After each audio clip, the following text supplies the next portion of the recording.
Very good evening, friends. Today we are going to discuss Indian Contract Act and Sale of Goods Act, particularly with reference to IBC. What are the provisions in the Contract Act and Sale of Goods Act which have a bearing on IBC? So we'll start with a bare discussion of the Indian Contract and Sale of Goods Act, and then we will move on to the related implications in case a company is going under CIRP or liquidation. What are the liabilities of a guarantor? Liability of guarantor is coextensive with that of the borrower. So this is what is written in Indian Contract Act, but what it actually means and how things move when a company goes into CIRP or liquidation. So for this we have invited CA Divya Somani ji to deliberate on the issue, and she has been a speaker regularly at ICI level also in various seminars and conferences. So with this it's over to CA Divya Somani ji. I have already made you co-host. You can share your PPT also. Yes, sir. Let me first share the PPT.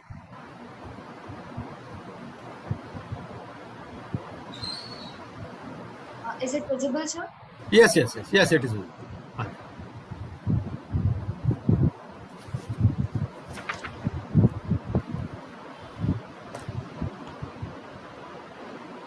Okay, a very good evening to all my dear friends, whosoever are pursuing this course. I think it is a very noble profession, and RK sir is actually teaching all of us so very enthusiastically, and he's motivating all of us so much that everyone must hear this course. So let me start with the topic which I have, the Indian Contract Act and the Sale of Goods Act. Friends, as you all know, these two topics are covered in the overall syllabus of insolvency. However, the coverage of this topic is very, very negligible. I mean, the questions might be for 2 to 3 marks. That's it. So you won't be having a lot of questions from this topic. However, uh, the concepts which are there in these topics will prevail while you will be dealing with the CIRP. And because these are the basic laws, like Indian Contract Act, as you all know, it is the basic act which we are taught while we were studying CA also. So this is the basic thing, Contract Act and the Sale of Goods Act, and these are always covered in whatever dealings you are doing with the clients. So let us start with the topic. So first, I'll be dealing with the Indian Contract Act. Though we have 1.5 hours approximately, I don't think I would be doing justice by covering everything. So I'll be covering just the basics of the topic, and we'll have question answer round wherein you can ask whatever queries you have. So I'll be covering the basic aspects. You can see the topics which I'll be covering. Firstly, we'll discuss the applicability and the scope, sections what all are covered. Then we'll discuss a few key terms on which questions are generally asked. Then some basic definitions, we'll be discussing those. Then the essential elements of a valid contract, then types of contract, then finally how a contract is discharged, and then we can have question and answers.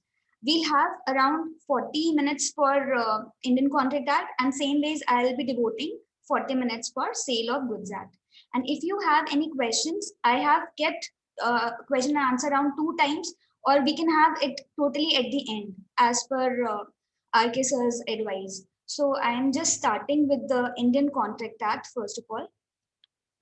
Okay, so as you all know, the Indian Contract Act is the basic act, and it is the earliest, it is the foremost act. It was the very first act, in fact, which was developed, or which was established, or with which we are developing our all the laws. So this is the foremost act, and the applicability says that it is applicable all over India. As you all know, earlier it was applicable on India except Jammu and Kashmir, but after the provisions of that Article 370 removal of that, so we are now having this question, if it is asked where it is applicable, so all have to keep it in our mind that it is applicable all over India now, and it is applicable from 1st September 1872.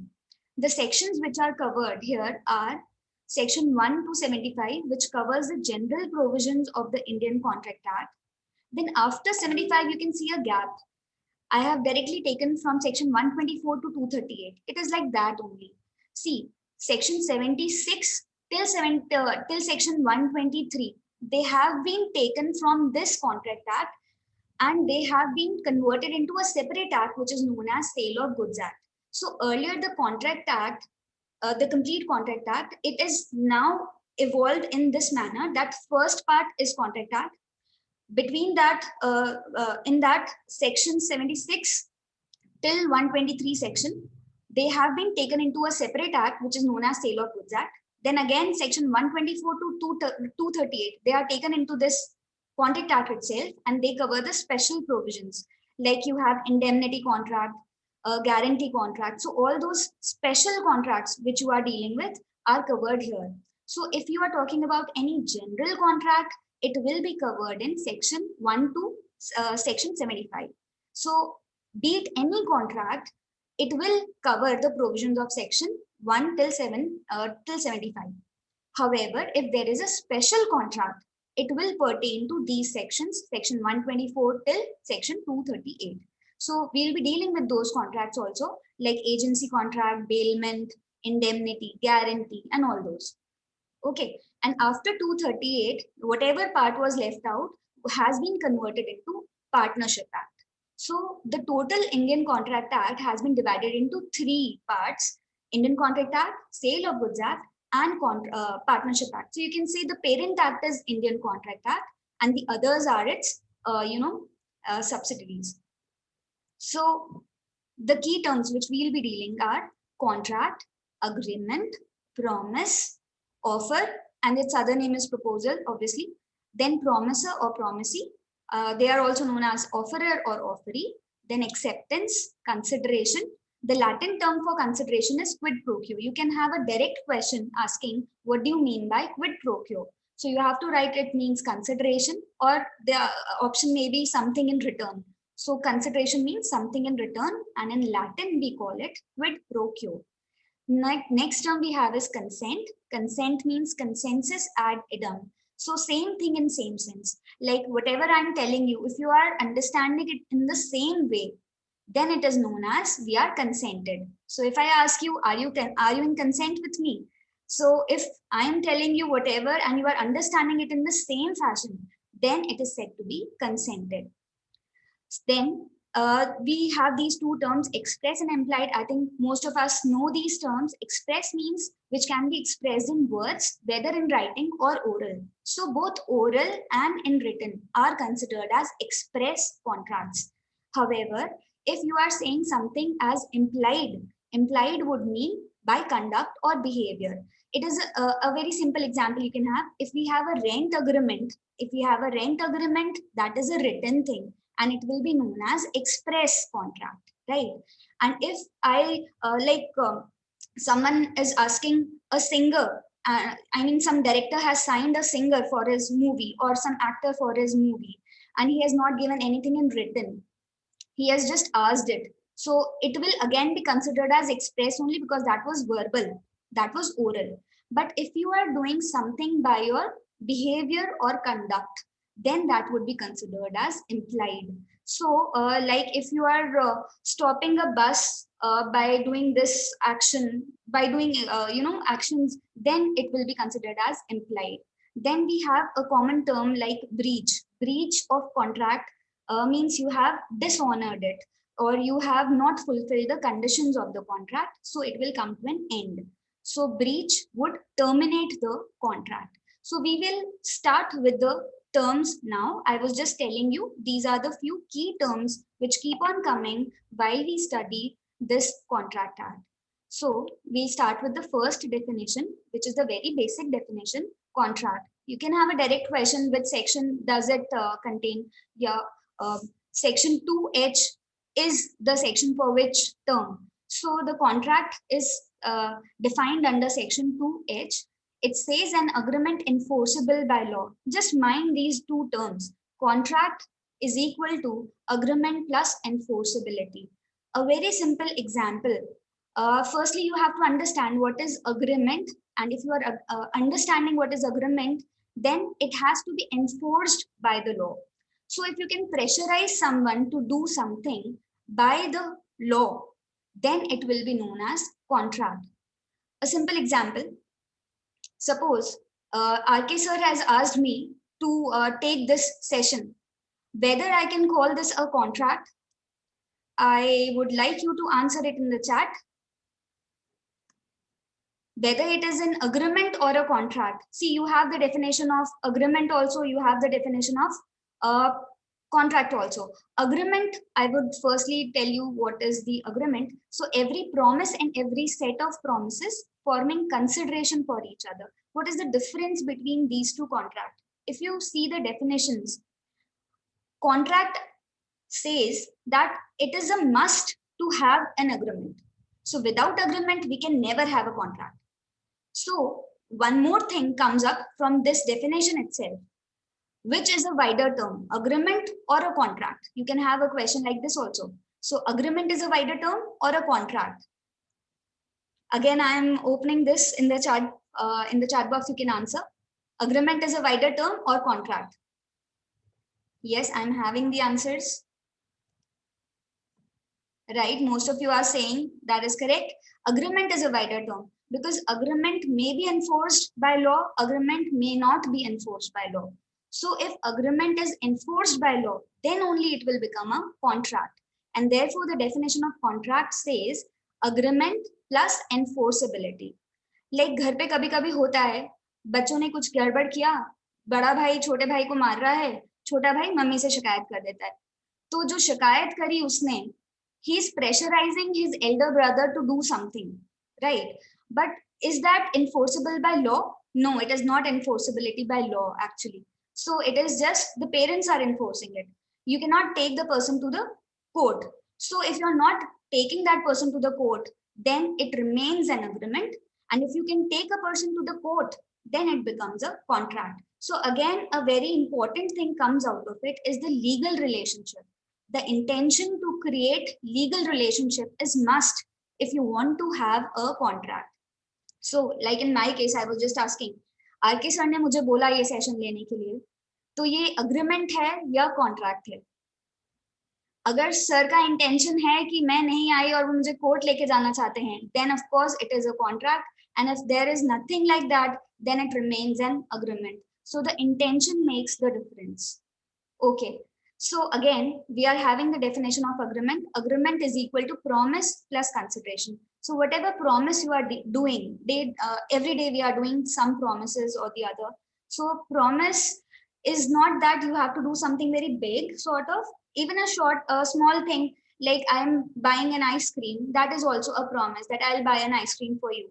But if I don't give you ice cream, can the other person take me to the court?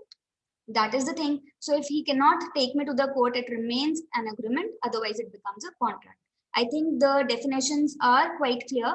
So contract should have enforceability within it. However, the agreement need not have enforceability. It is just a simple agreement. It can be verbal, it can be oral, it can be implied. So anything can be there. So again, the new term which is there, consideration, we'll be dealing with it in some time. Basically, it means something in return. So if I do something for you and you do something in return for me, that makes the consideration. And that is how the agreement goes. So every time you have to have something in return. So that is consideration. If you are doing something for free, it is never a contract. It can never become a contract because it is neither an agreement also. So without any consideration, so no, as we have heard also, no consideration, no contract. If there is no consideration, we don't have any contract. See, there are some exceptions to it. However, the basic rule remains the same. If there is no consideration, we don't have any contract. The next definition is promise. You can directly see proposal when accepted becomes a promise. There are just two terms. Proposal means offer, and then an offer is accepted. Like RK sir offered me to take this session. That was an offer from his side, and if I accepted, acceptance can also be given orally or impliedly or written also. So However, whatever the mode I have taken, if an offer has been accepted by me or by anyone, then it becomes a promise. Now see the level. We are going from downwards to upwards. Firstly, we need to have an offer. So what is we will make a pyramid kind of structure. Just imagine it. Firstly, we need to have an offer. Then with offer, if there is an acceptance, see, if you are offering something and the other person is accepting, then it becomes a promise. So till the level of promise, there is no enforceability. You cannot enforce the other person. When promise is accompanied with some consideration, like I am promising something and the other person is also promising. So promise and promise also form consideration for each other. It may be something which is visible, it may not be.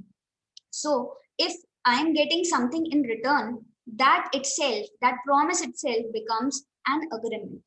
Then again, the next level, if with agreement we have the enforceability, we have the fear of law that if you do not do this thing which you have agreed for, then I can sue you, I can take you to the court, then this becomes a contract. I hope it is very much clear. You need to have offer. Simple offer can never make a contract. Offer has to be accepted, then it has to be converted into agreement, and then it has to be converted into contract. And the two parties which are involved, just a sec. The two parties which are involved here are offerer and offeree. I'm taking the second definition first. Promisor and promisee, which is written offerer and offeree. Section 2C, the person who makes the offer is called offerer. So in our case, like R.K. Gupta sir offered me, he has become offerer and I am offeree. So if I accept that offer, in that case, the names of the parties change. Now the offerer is known as promisor and the other party is known as promisee. As simple as that. It is just one level higher. So again, I'm going to first definition. What is offer? After all, what is offer? That is a layman language. We could understand what is offer, but in legal terms, the offer is defined under section 2A. Mind you, friends, I'm not covering the each and everything, but if you see the definition, you will have the essential elements of offer as well. So many questions are covered in the definition itself. So just read it with me. When one person signifies to another his willingness. So if you are just paying attention here, when one person signifies to another, so this comes to a very, very important thing, that offer itself says that it needs to have two parties. At least two parties are important to make a contract, as we all know. You cannot have a contract on your own. So for making a contract also, you need an offer. An offer says that offer cannot be done by himself or herself. You need to have some other person also. So the definition says when one person signifies to another, that means you need to have two persons. Two parties are very much important. His willingness to do or to abstain from doing. The second element, the second key important thing which is coming here is, one person is offering you something, one person is saying you something, and if you are showing willingness also. So if RK sir is showing his willingness that he wants me to take this session, if you're just randomly saying that I'm conducting sessions, if sir is saying that I regularly conduct these kind of sessions and many participants come and you can also come in my session, if that is kind of thing he's doing, that is not an offer. Offer has to have the willingness, what you want from the other person. So the willingness to do, if you want to do, if you want to have something, then only it will be considered as an offer. I want to sell my house, I want to sell this pizza or whatever. Or I want to buy something, that is there. So you need to have the willingness, and the other thing simultaneously, the other essential element is abstain from doing. So offer can be positive as well as negative. That is very important. So if you are doing something, that is a positive act, and if you are not doing something, that is a negative act. So what is the example of not doing something? आप लोग चुप रहेंगे तो मैं आपको 100 रुपए दूंगी, इस तरह का अगर कुछ होता है तो, या अगर आप मेरे खिलाफ केस फाइल नहीं करेंगे तो मैं आपको 10,000 रुपए दूंगी. ये सब चीजें, मैं उसकी लीगैलिटी पे नहीं जा रही, अभी हम सिर्फ यहीं पे हैं क्या ये ऑफर है या नहीं. Yes, it is an offer. It is a negative offer because someone is asking me not to do something. So if I'm asked not to do something, again that is an offer. Then again, it is with a view to obtain the assent of the other. The intention is very important again. So, as I said earlier, RK sir is actually wanting me to take this session. So, his intention is to obtain my assent. Assent means consent simply. So, if I accept this or not, that is up to me, but he wants me to accept it. So, he's trying his level best to say this thing to me. So, the offer should have that persistence, it should have that willingness, it should show that willingness, and also the purpose also. And the person who is making this offer is known as offerer, as we have already understood. The next definition, third point we are coming up to that, acceptance. Now, RK sir has done his part, he has offered me. Now it is up to me that I accept or reject.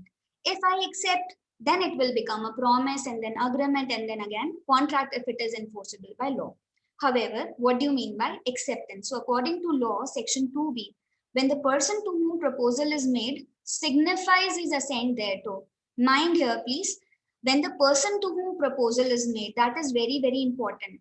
So if a proposal is made to me, then only I can accept it. No one other than me can accept. Now the question should come into your mind, whether my agent or my representative, can he accept on my behalf? Yes, they are allowed by law. My agent can accept on my behalf, but no one else, no other person can accept on my behalf.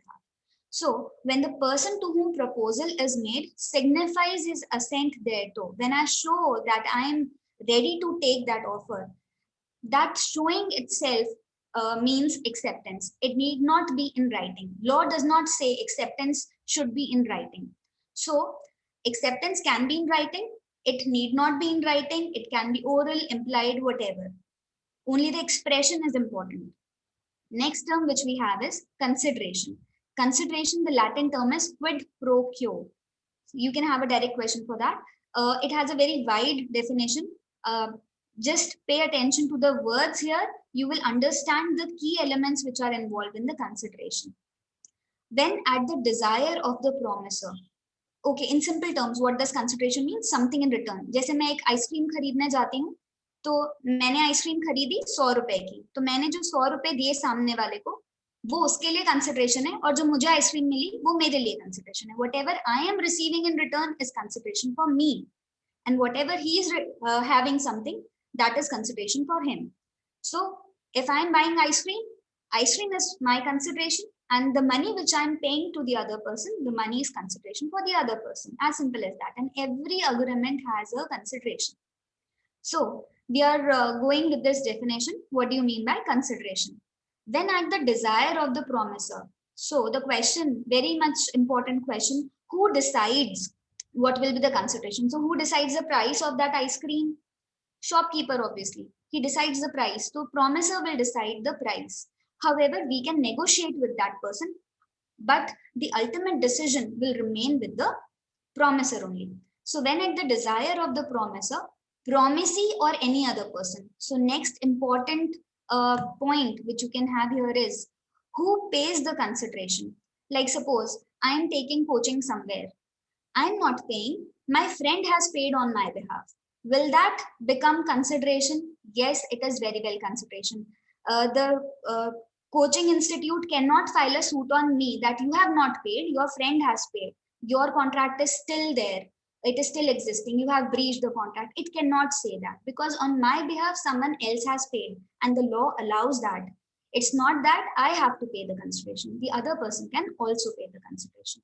So when at the desire of the promiser, promisee or any other person has done or abstained from doing or does or abstains from doing, all that is written because in the definition of offer also we had positive or negative. Then again, consideration can also be positive or negative. So that is why we are having these terms. And again, if you see, this has past, present and future also with it. So consideration can be past, present or future. This is one of the very important characteristic. For example, I can pay something in advance. I can make an advance payment and I can have the consideration later on. So in my agreement, I can pay the consideration earlier and the other party can pay the consideration later on. So it can be past, it can be present, it can be future.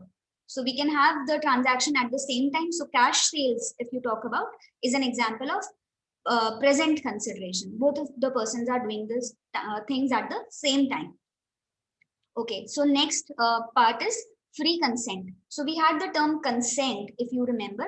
Consent, the Latin term was consensus ad idem, same thing in same sense. जैसे मैंने आपको कहा question number 16 कीजिए, तो question number 16 कौन सी book का आप और मैं क्या सेम समझ रहे हैं? अगर हम सेम समझ रहे हैं तो दैट इज कंसेंट, और अगर आप कुछ और ही समझ रहे हैं बैठे बैठे, या मैं जो भी समझा रही हूँ आप कुछ और ही समझ रहे हैं, तो वो कंसेंट नहीं है। कंसेंट होने के लिए दोनों लोगों का सेम चीज पे समझना बहुत जरूरी है। Same thing in same sense also, so both things are required. लेकिन लॉ कहता है कॉन्ट्रैक्ट बनाने के लिए सिर्फ कंसेंट नहीं, हमें चाहिए फ्री कंसेंट। अब ये फ्री कंसेंट क्या है? तो फ्री कंसेंट को डिफाइन किया गया है, उसमें ये बताया गया है कि इफ, आप ध्यान से पढ़िए, जो येलो सर्कल है बीच में वो लिखा हुआ है, consent is said to be free when it is not caused by. अगर कंसेंट जो आप अभी तक समझ रहे थे, वो अगर डरा धमका के नहीं ली गई, वो फ्री है। जैसे मैंने आपको कहा ये होमवर्क करके आइएगा कल, ठीक है, आपने बोला छोड़ो ना कौन करता है, मैंने सिर पे बंदूक रख दी, करना ही पड़ेगा। आर के सर कभी कभी डरा देते हैं, कल करके आना नहीं तो अटेंड नहीं करने दूंगा session. I am sorry sir, पता नहीं पर ठीक है जैसे भी। तो अगर आप ऐसा थोड़ा सा डरा रहे हैं, कर रहे हैं, तो वो प्रेशराइज कर रहे हो। आप अपनी मर्जी से अगर काम नहीं करते हैं तो वो फ्री कंसेंट नहीं होता। कॉन्ट्रैक्ट एक्ट कहता है कि कॉन्ट्रैक्ट बनाने के लिए हमें फ्री कंसेंट चाहिए, यानी आप अपनी मर्जी से अगर काम करोगे तो कभी ब्रीच होगा ही नहीं। तो ब्रीच ना हो इस वजह से हमें कंसेंट भी कैसे चाहिए? फ्री। तो कंसेंट फ्री कब होती है? तो ये 5 एलिमेंट्स अगर उसमें नहीं होंगे then consent is said to be free. So the sections which define, I have not mentioned the sections here. Free consent का section 14 आता है, फिर उसके बाद ये लाइन से चलते हैं, portion 15, 16, undue influence 16 पे आएगा, fraud 17 पे आएगा। However, sections are not very relevant क्योंकि मैंने आपको बोला कि हमारे इतना वेटेज नहीं है, हमारा कंसेप्ट हमें अगर समझ में आता है तो we can answer the questions. So caution क्या होता है? Caution मोस्टली सबको पता ही होगा कि क्वेश्चन क्या है, तो मैं उतना डिटेल में नहीं जाती। Let us first cover this and if we have the time we will come back to it, क्योंकि हर एक टॉपिक में बहुत ज्यादा लेंथ में हम लोग डिस्कस कर सकते हैं। तो क्वेश्चन जो कि आईपीसी कोड में कोई चीज मना की हुई है जनरली, वो अगर कोई कर रहा है तो that is known as question. Undue influence, undue influence वही आप प्रेशराइज कर रहे हो, जैसे मैंने अभी एग्जांपल दिया कि कोई डरा धमका के आपसे काम करवा रहा है, वो तो क्वेश्चन में आ जाता है सपोज। और अनड्यू इन्फ्लुएंस जैसे मम्मी के डर से आप काम कर रहे हो, अननेसेसरी, टीचर कभी कभी होमवर्क जबरदस्ती करवा रही है, तो वो अनड्यू इन्फ्लुएंस डाल रही है, ठीक है। पर इसमें फिर एक इंपॉर्टेंट चीज आती है कि क्या टीचर हमेशा अनड्यू इन्फ्लुएंस करती है? नहीं, it is for the betterment of the student. तो जहां भी अनवांटेडली वो कुछ काम नहीं कर रहे, सामने वाले से कुछ अनड्यू एडवांटेज नहीं लेना चाहते हो आप, तो फिर वो फ्री कंसेंट में आएगा। वापस मैं एक बार रिपीट कर देती हूँ, अगर आप किसी से अनड्यू एडवांटेज लेना चाहते हो तो ही अनड्यू इन्फ्लुएंस होता है, अदरवाइज अनड्यू इन्फ्लुएंस नहीं होता। आप डरा रहे हो, भाई मम्मी तो रोज ही डराती है ना बच्चों को, क्या करे, पढ़ते ही नहीं है, तो फिर वहां पे अनड्यू इन्फ्लुएंस नहीं कहलाएगा। जब आप अनड्यू एडवांटेज लेना चाहते हो किसी से, तभी वो अनड्यू इन्फ्लुएंस कहलाता है। Next is fraud. You very well understand fraud, यानी हमारा इंटेंशन स्टार्टिंग से ही गलत ही था। तो अगर हमने फ्रॉड से कुछ अग्रीमेंट करा है कि हम तो ये कभी करना ही नहीं चाहते, हमारा इंटेंशन ही नहीं है करने का, तो फिर वो फ्री कंसेंट नहीं है। फ्री कंसेंट नहीं है तो कॉन्ट्रैक्ट नहीं है, कॉन्ट्रैक्ट नहीं है तो आप कॉन्ट्रैक्ट से बाहर हो गए। इस तरीके से चलता है। मिसरिप्रेजेंटेशन और फ्रॉड में डिफरेंस है। फ्रॉड इंटेंशनली होता है, मिसरिप्रेजेंटेशन अनइंटेंशनल हो जाता है। गलती तो यहाँ भी है, फ्रॉड में भी है, लेकिन फ्रॉड में करने वाले को पहले से पता है कि मैं गलत कर रहा हूँ और वो तो जानबूझ के कर रहा है। मिसरिप्रेजेंटेशन गलती से हो गया। एक सिंपल सा एग्जांपल है, मैंने आपसे पूछा एक्ट निकालिए इंसॉल्वेंसी वाला, कोड निकालिए, आपने कहा हाँ है मेरे पास, मैं देता हूँ आपको। आप ढूंढने लगे, आपको मिला ही नहीं, तो मैं क्या बोलूंगी, आप मेरे साथ फ्रॉड कर रहे हो, आपने मुझे धोखा दिया, मैं आपके लिए वेट करती रही, आपने मुझे परेशान किया। नहीं, that was only a misrepresentation. आपका इंटेंशन नहीं था ऐसा करने का, आपको लगा कि आपके पास है पर नहीं था, ठीक है। तो वो फ्रॉड और मिसरिप्रेजेंटेशन में डिफरेंस। Then mistake. मिस्टेक भी कई तरह की हो सकती है, unilateral mistake, bilateral mistake, mistake of law, ऐसा ऐसा आपने पढ़ा होगा, तो हम उतना डेप्थ में नहीं जाते, ठीक है। तो नेक्स्ट स्लाइड पे आते हैं हम। What are the essential elements of a valid contract? Essential elements of a valid contract का मतलब कॉन्ट्रैक्ट बनाने के लिए हमें क्या क्या चीजें चाहिए, what all we require to make a valid contract. आपने देखा ध्यान से कि मैंने कॉन्ट्रैक्ट से पहले एक टर्म लिख दिया है वैलिड। वैलिड का मतलब ही ये है कि सारे एसेंशियल्स होंगे तो ये कॉन्ट्रैक्ट आप कोर्ट में ले जा सकते हो, तभी ये वैलिड बनेगा। वैलिडिटी जो हम बार बार बोलते हैं, एनफोर्सेबिलिटी, वो यहीं से आती है।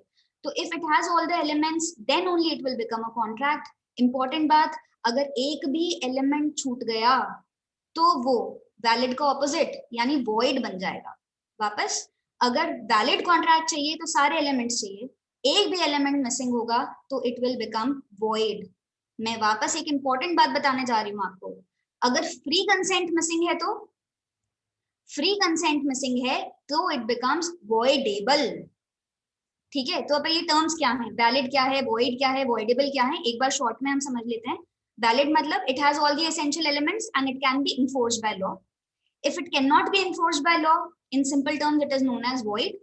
लेकिन फ्री कंसेंट की वजह से अगर कोई कॉन्ट्रैक्ट नहीं हो पाया है, ठीक है, जहां फ्री कंसेंट मिसिंग है because of those 5 elements which we have discussed, तो ऐसा क्वेश्चन आ सकता है, what is the result of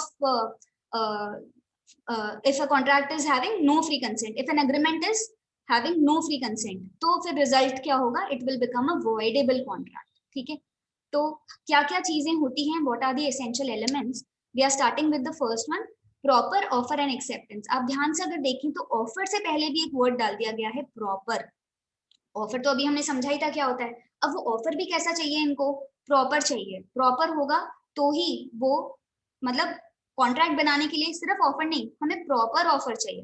तो प्रॉपर ऑफर क्या होता है, फिर उसकी कुछ वापस से इन्होंने बहुत सारी दी हैं, एसेंशियल कैरेक्टरिस्टिक्स दी हैं। ऑफर की भी कैरेक्टरिस्टिक्स होती है, it has to be definite, vague नहीं होना चाहिए, उसका क्लियर मीनिंग होना चाहिए। मैंने आपको कहा ऑयल लेकर आ जाओ, कौन सा ऑयल लाना है, कितना लीटर लाना है, ठीक है, मैंने स्पेसिफिकेशन ही नहीं दिया तो वो इनकम्प्लीट है। तो something which is incomplete, which has no meaning, will not come into it. तो offer has to be proper, वही 2 पर्सन होने चाहिए वगैरह वगैरह। एक्सेप्टेंस भी प्रॉपर होना चाहिए, उसकी भी कुछ कैरेक्टरिस्टिक्स हैं। एक्सेप्टेंस में भी एक इंपॉर्टेंट बात आ जाती है, एक्सेप्टेंस मैंने आपको पहले भी बताया था, इम्प्लाइड भी हो सकता है और वैसा भी हो सकता है, एक्सप्रेस भी हो सकता है। अच्छा, एक्सेप्टेंस ये है क्या, मैं एक क्वेश्चन पूछती हूँ अभी आपसे, मैं ये शर्ट खरीदना चाहती हूँ, मैं अग्री कर रही हूँ, I want to purchase this shirt but not for 500, I will purchase this for 400। Shopkeeper मुझे बोल रहा है 500 की शर्ट है, मैं उससे कह रही हूँ हाँ मैं खरीदने को तैयार हूँ लेकिन मैं तो भैया 400 ही दूंगी, तो क्या ये एक्सेप्टेंस माना जाएगा? लॉ कहता है कि ये एक्सेप्टेंस है या नहीं, बताइए आप लोग। सेम थिंग सेम सेंस हमने बोला हुआ है, एक्सेप्टेंस के लिए भी हमने एक डेफिनेशन पढ़ी थी, देंगे तो हम ही एक्सेप्टेंस ऑब्वियसली, पर क्या जो चीज बोली उसी पे दी क्या हमने, ये काउंटर ऑफर हो गया। बिल्कुल सही, कुछ लोगों ने जवाब दिया ये, तो it is counter offer, it is not acceptance but it is counter offer. Now it is again open for the other person whether he wants to accept that और नॉट। आप समझे, शॉपकीपर ने हमें बोला 500 रुपए, हमने रुपए, वो नेगोशिएशन स्टार्ट कर दिया हमने, तो उसकी मर्जी होगी तो वो 400 पे बेचेगा, नहीं तो कोई कंपल्शन नहीं है। ऐसा नहीं कि मैंने तो एक्सेप्ट किया था ना, ये तो कॉन्ट्रैक्ट बन गया वगैरह वगैरह, ये कॉन्ट्रैक्ट नहीं है। तो एक्सेप्टेंस, जो चीज बोली एज इट इज आपको एक्सेप्ट करनी है, तब एक्सेप्टेंस मानेंगे। एक्सेप्टेंस का मतलब सिर्फ हाँ नहीं है, जो बोला एज इट इज आपने एक्सेप्ट किया without giving conditions from your side, so it is unconditional acceptance basically. ठीक है, नेक्स्ट जो हमारे पास टर्म है दैट इज लॉफुल कंसिडरेशन। आप वापस देखिए, हर एक टर्म इंपॉर्टेंट है सर। कंसिडरेशन के साथ भी टर्म डाल दिया लॉफुल कंसिडरेशन, तो लॉफुल को फिर से इन्होंने डिफाइन किया हुआ है सेक्शन 23 में जाके कि it should not be prohibited by law. कुछ कुछ चीजें मना कर रखी हैं कि ये नहीं कर सकते, तो जो सिर्फ लॉफुल है वो ही क्या रहेगा, कंसिडरेशन रहेगा। ठीक है, अभी जैसे चोर ने कोई सामान ऑब्वियसली चोरी किया और वो मार्केट में जाके उसको बेच देता है, तो 2 लोगों के बीच में अग्रीमेंट हो रहा है, कॉन्ट्रैक्ट हो रहा है, खरीदने वाला सही तरीके से खरीद रहा है, दैट इज नो प्रॉब्लम, पर वो जो काम हो रहा है वो सही नहीं हो रहा ना, इलीगल है वो काम, बिकॉज कंसिडरेशन इज अनलॉफुल वहां पे एक तरीके से। Then again lawful object, lawful object मतलब हम जो काम कर रहे हैं, कॉन्ट्रैक्ट तो इलीगल चीजों के लिए भी कॉन्ट्रैक्ट ही वर्ड यूज करते हैं, भाई भाई आपने सुना ही होगा, तो इलीगल चीजों के लिए भी वो तो कॉन्ट्रैक्ट दिया हमने, उसको मारने की सुपारी दी, कॉन्ट्रैक्ट दिया है भाई, तो वो कॉन्ट्रैक्ट इलीगल होगा, लॉफुल नहीं है, तो लॉफुल चाहिए हमें तो यहाँ पे। देन लीगल रिलेशनशिप, ये हमने स्टार्टिंग में ही बात कर ली थी, if a person has an intention to create legal relationship then only it will become a contract. Social relationship पे कॉन्ट्रैक्ट नहीं होता. इसका एक बहुत अच्छा केस है बेल्फर वर्सेस बेल्फर. इसमें आप लोग को अगर ध्यान हो, या मैं एक शॉर्ट में ही बता देती हूँ. बेल्फर वर्सेस बेल्फर में हस्बैंड और वाइफ का केस बताया गया था, जिसके अंदर वाइफ को प्रॉमिस करता है हस्बैंड कि मैं तुम्हें टाइम टू टाइम जो भी तुम्हारी रिक्वायरमेंट्स होगी भेज दूंगा. ये आउट ऑफ इंडिया चले गए थे, वहां जाके वाइफ की तबीयत खराब हो गई थी, ऐसा सा कुछ केस है. तो वाइफ को टाइम टू टाइम जो भी ट्रीटमेंट के लिए रिक्वायरमेंट थी पैसे भिजवाने के लिए बोल दिया था, पर हस्बैंड ने बाद में भिजवाना बंद कर दिया. तो फिर उस पर केस लगा दिया गया कि तुमने तो कॉन्ट्रैक्ट किया था मुझे दोगे ट्रीटमेंट के लिए सारा पैसा वगैरह, पर तुमने नहीं दिया, तो केस फाइल कर दिया. तो बोला this was not a contract because this was based on social relationship. Husband wife के बीच में तो बहुत सारे प्रॉमिसेस होते हैं, तो हर चीज पे आप कॉन्ट्रैक्ट थोड़ी बना दोगे. तो ये बहुत अच्छा केस है याद रखने के लिए, बेल्फर वर्सेस बेल्फर, जो कहता है कि कॉन्ट्रैक्ट के लिए हमें चाहिए लीगल रिलेशनशिप, सोशल रिलेशनशिप से कॉन्ट्रैक्ट्स नहीं बनते. Then free consent is very much important. अभी अभी हमने देखा, अगर ये एलिमेंट मिसिंग है तो हमारा कॉन्ट्रैक्ट कैसा बनेगा? वॉइडेबल. ठीक है, बाकी कोई भी और एलिमेंट अगर गायब होता है तो वॉइड होगा, लेकिन फ्री कंसेंट अगर मिसिंग है तो हमारा कॉन्ट्रैक्ट वॉइडेबल बनेगा.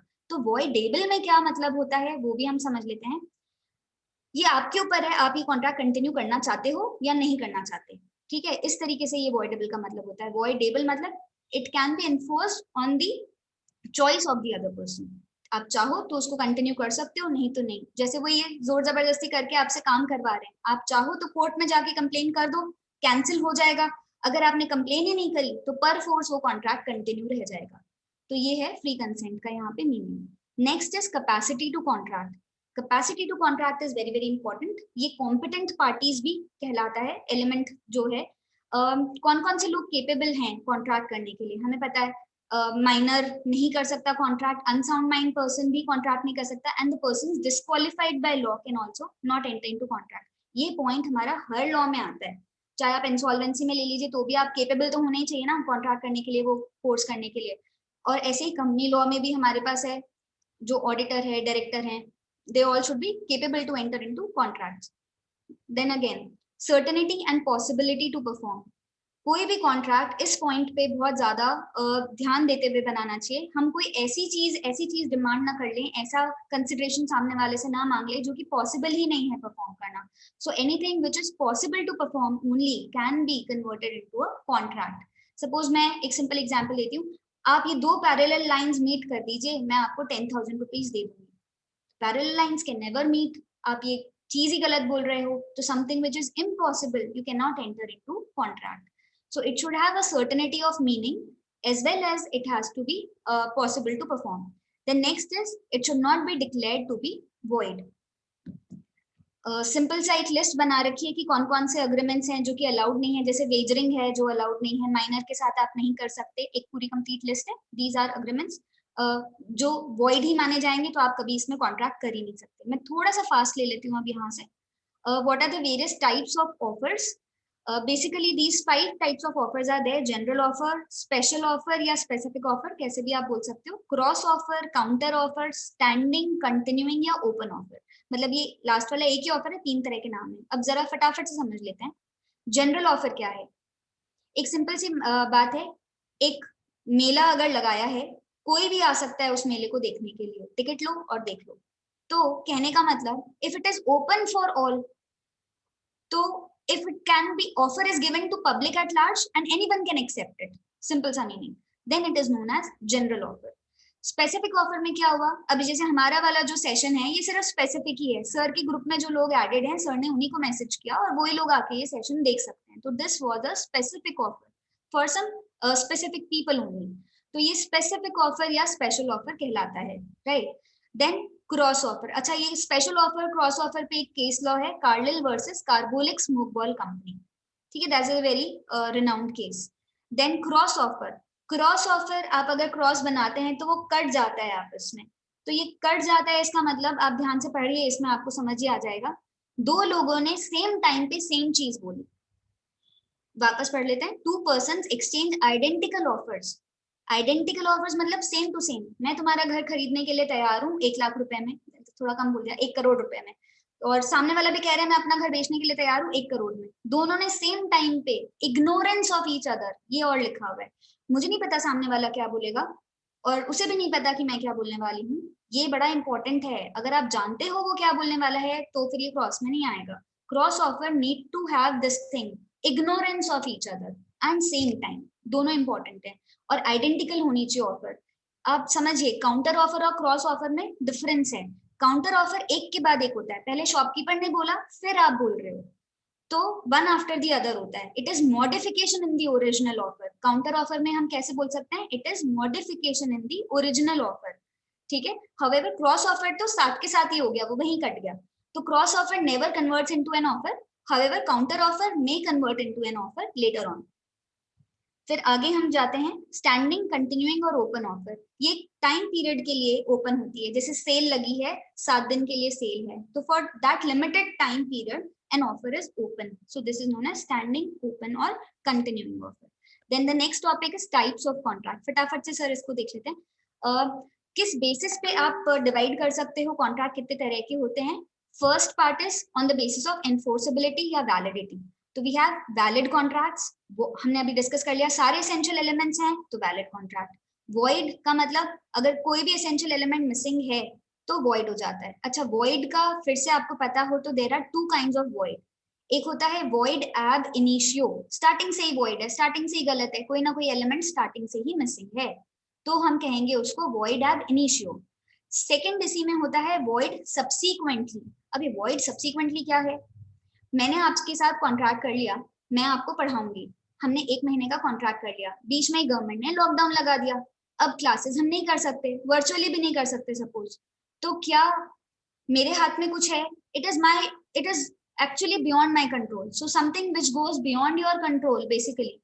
लेकिन स्टार्टिंग में तो नहीं था ना, स्टार्टिंग में जब हमने कॉन्ट्रैक्ट किया तो सारे एसेंशियल एलिमेंट्स थे, बाद में जाके कुछ ऐसा हुआ कि अब हम उसको परफॉर्म नहीं कर पा रहे, तो उस केस में हम ब्रीच नहीं बोलेंगे। आप ध्यान से समझिए, there is a difference between breach and void subsequently. Breach का मतलब तो किसी ने जानबूझ के परफॉर्म नहीं किया, तो अगर आप अपने प्रॉमिस तोड़ते हो, आप कर सकते थे फिर भी आप नहीं कर रहे हो, then it is known as breach और हम आप पे केस फाइल कर सकते हैं।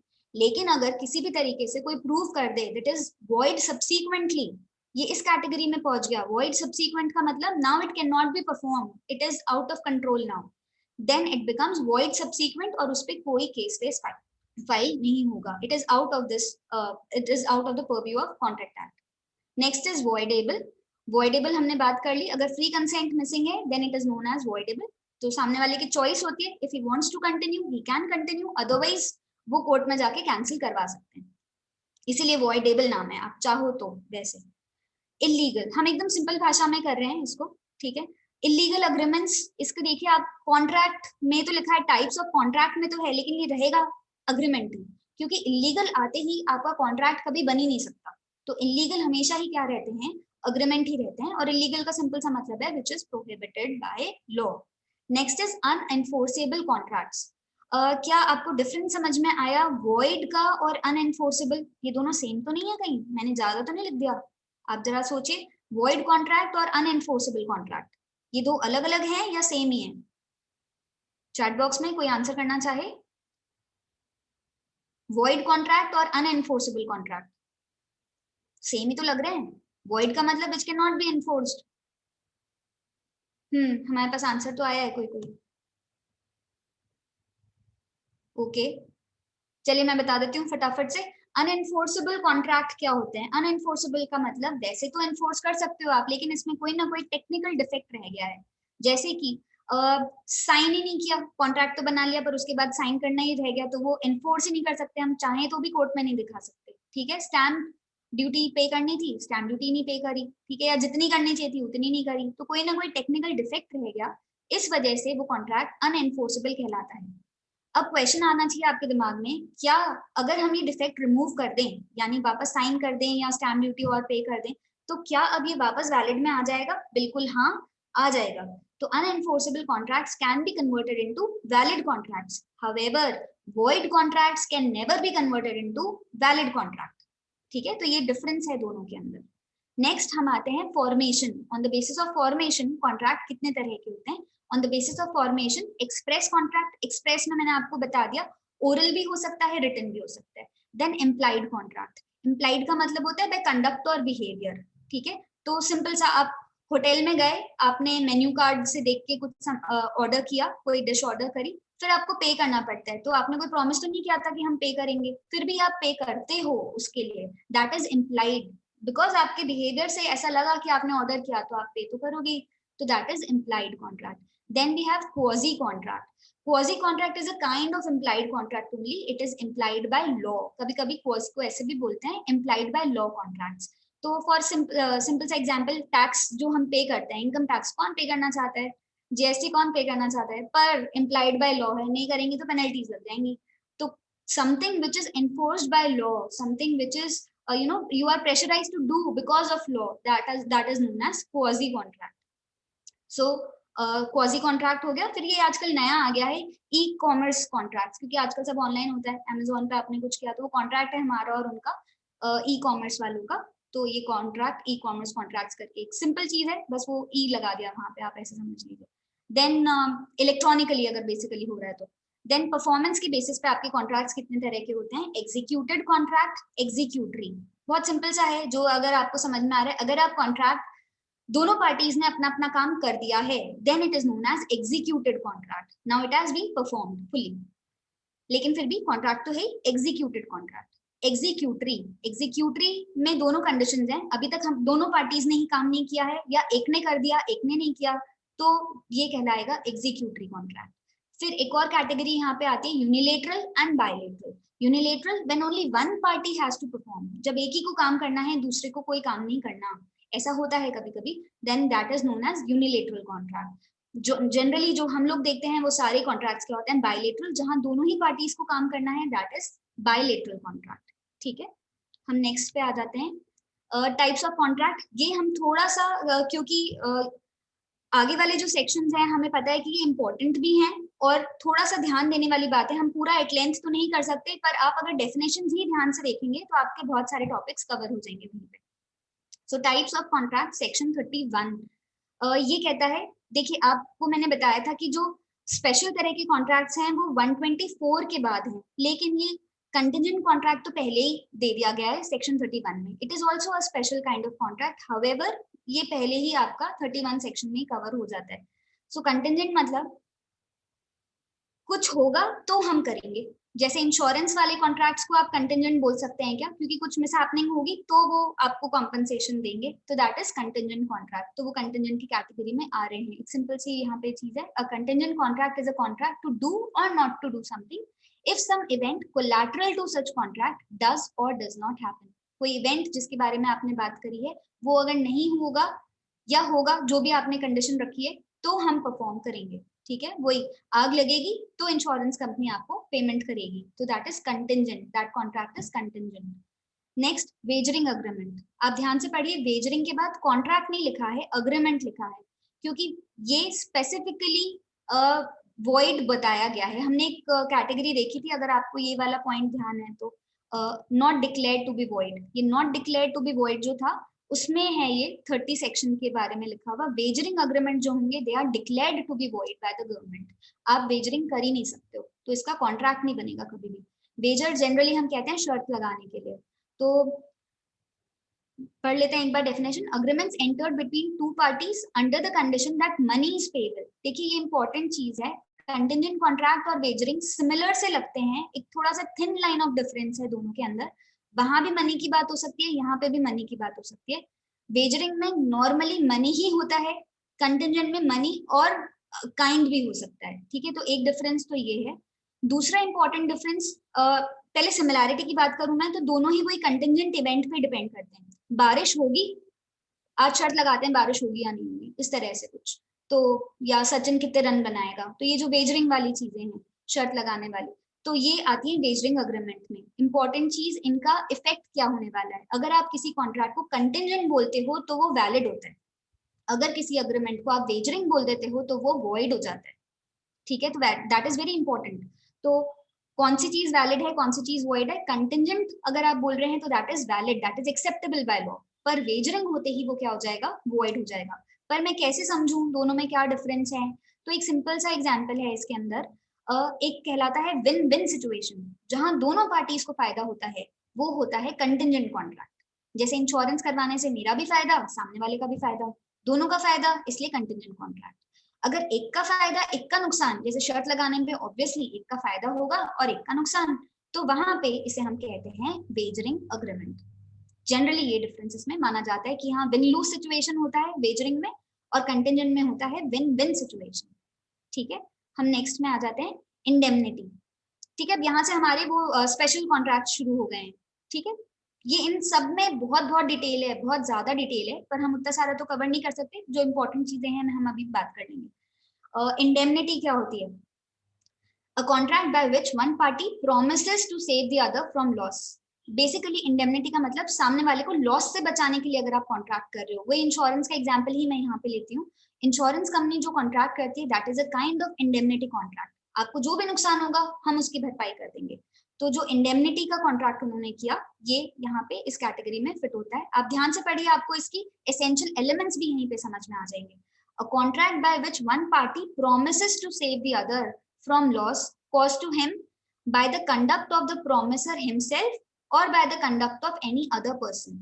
देखिए ध्यान से देखिए, आपको समझ में आया क्या? सबसे पहले ये कॉन्ट्रैक्ट है जहां एक पार्टी प्रॉमिस कर रही है कि मैं आपको लॉस से बचाऊंगी, बचाऊंगा या बचाऊंगी। इंपॉर्टेंट चीज, इंडेमनिटी सिर्फ और सिर्फ तभी हो सकता है कॉन्ट्रैक्ट जब लॉस है। अगर लॉस ही नहीं है तो ये इंडेमनिटी कॉन्ट्रैक्ट पॉसिबली नहीं होगा। ठीक है, तो it is must to have a loss. वो लॉस करंट फ्यूचर कुछ भी हो सकता है। ठीक है, तो आपको दिख रहा है कि लॉस होने वाला है, आप पहले से कॉन्ट्रैक्ट करके रख सकते हैं, या लॉस होने के बाद भी आप किसी को बोल सकते हैं, वो भी इंडेमनिटी की कैटेगरी में ही आ जाएगा। तो loss is must, without loss you can not have an indemnity contract. अब इंपॉर्टेंट बात, आपको नुकसान हुआ है और उसकी भरपाई दूसरा पर्सन कर रहा है।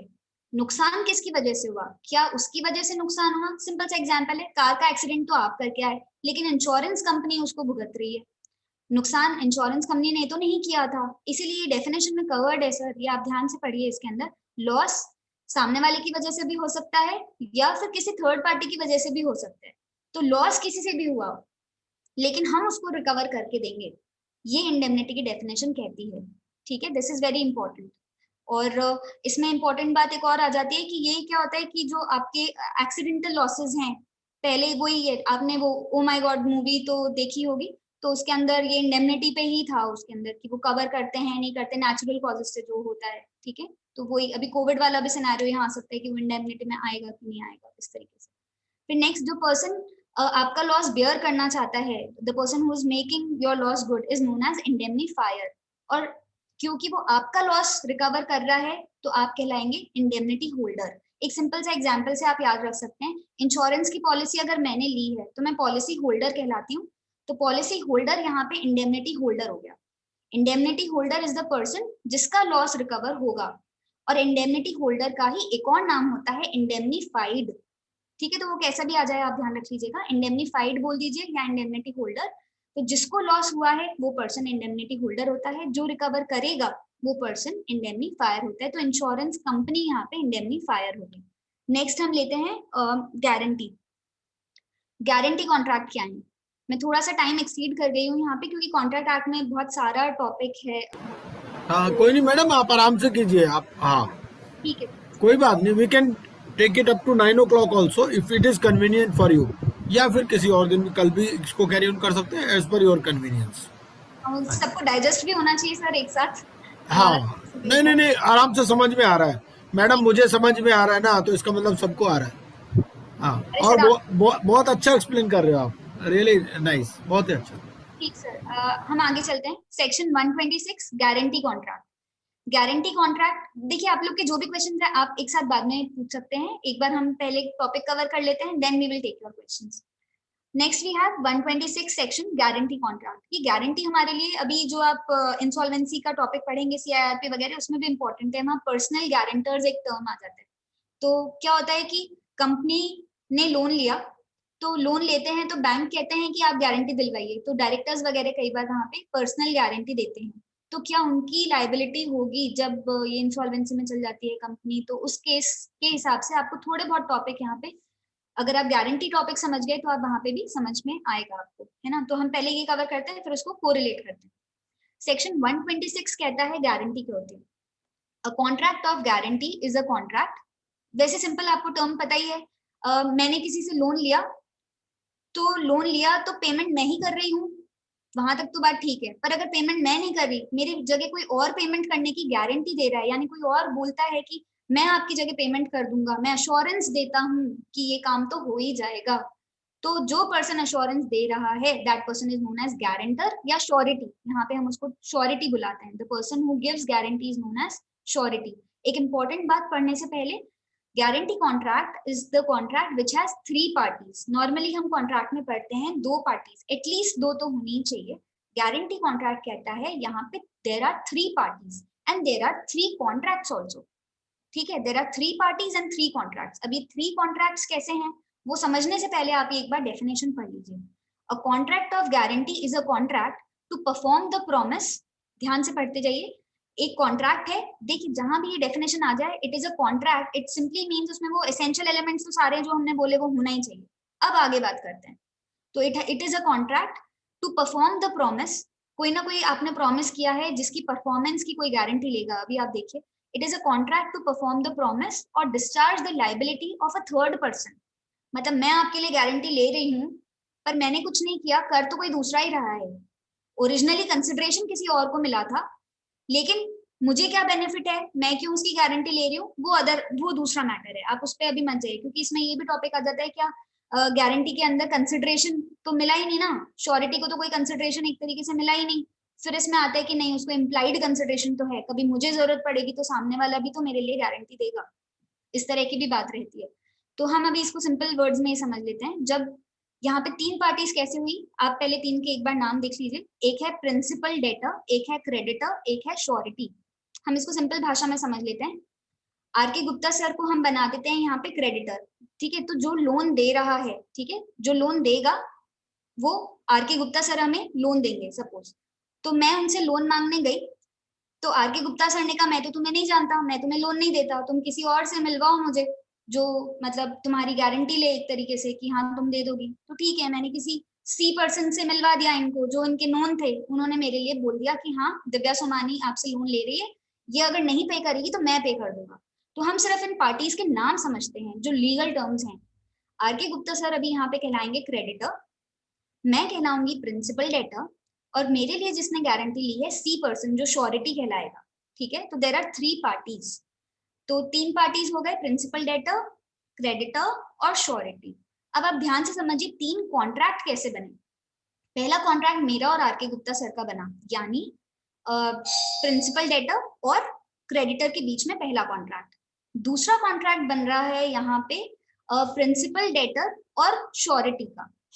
इन दोनों का कॉन्ट्रैक्ट कैसे बना वो भी हम बात करते हैं। और एक तीसरा कॉन्ट्रैक्ट बनेगा हमारा जो श्योरिटी है और क्रेडिटर है, उन दोनों का। आप समझिए कैसे। इसमें पॉइंट क्या है, जो लोन दे रहा है, वो मेरे पे भी केस फाइल कर सकता है, और वो डायरेक्टली केस फाइल कर सकता है थर्ड पर्सन पे भी। इसीलिए हम कहते हैं यहाँ पे 3 कॉन्ट्रैक्ट बन रहे हैं। ऐसा नहीं है कि वो सिर्फ मेरे पे केस कर सकते हैं। आर के गुप्ता सर ने मुझे लोन दिया, तो मैं ही तो पेएबल हूँ होने को तो, लेकिन उन्होंने किसके अश्योरेंस पे दिया था, थर्ड पार्टी के अश्योरेंस पे दिया था। तो वो थर्ड पार्टी को डायरेक्ट केस फाइल कर सकते हैं, बिना मुझसे मांगे भी। क्या ये उनसे मांग सकते हैं? इंपॉर्टेंट बात, बिना मुझसे मांगे भी ये उधर मांग सकते हैं, लेकिन मेरी तरफ से क्या हो जाना चाहिए, वो टाइम लिमिट मेरी एक्सपायर हो जानी चाहिए जब मुझे पे करना था। यानी पेएबल तो हो जाना चाहिए अमाउंट पेएबल ही नहीं है और आप पहले ही मांग रहे हो, तो पेमेंट नहीं हो पाएगा।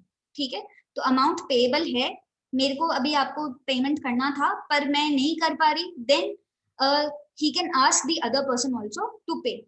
तो डायरेक्टली केस फाइल होता है। तो इसीलिए जब आप सीआईआरपी पढ़ेंगे तो कंपनी ने कोई लोन लिया है, तो कंपनी के डायरेक्टर्स पर भी केस फाइल हो सकता है। क्या कंपनी के डायरेक्टर्स पर भी डायरेक्टली केस फाइल हो सकता है? 2 अलग अलग प्रोसेस चलेंगे वहां पे।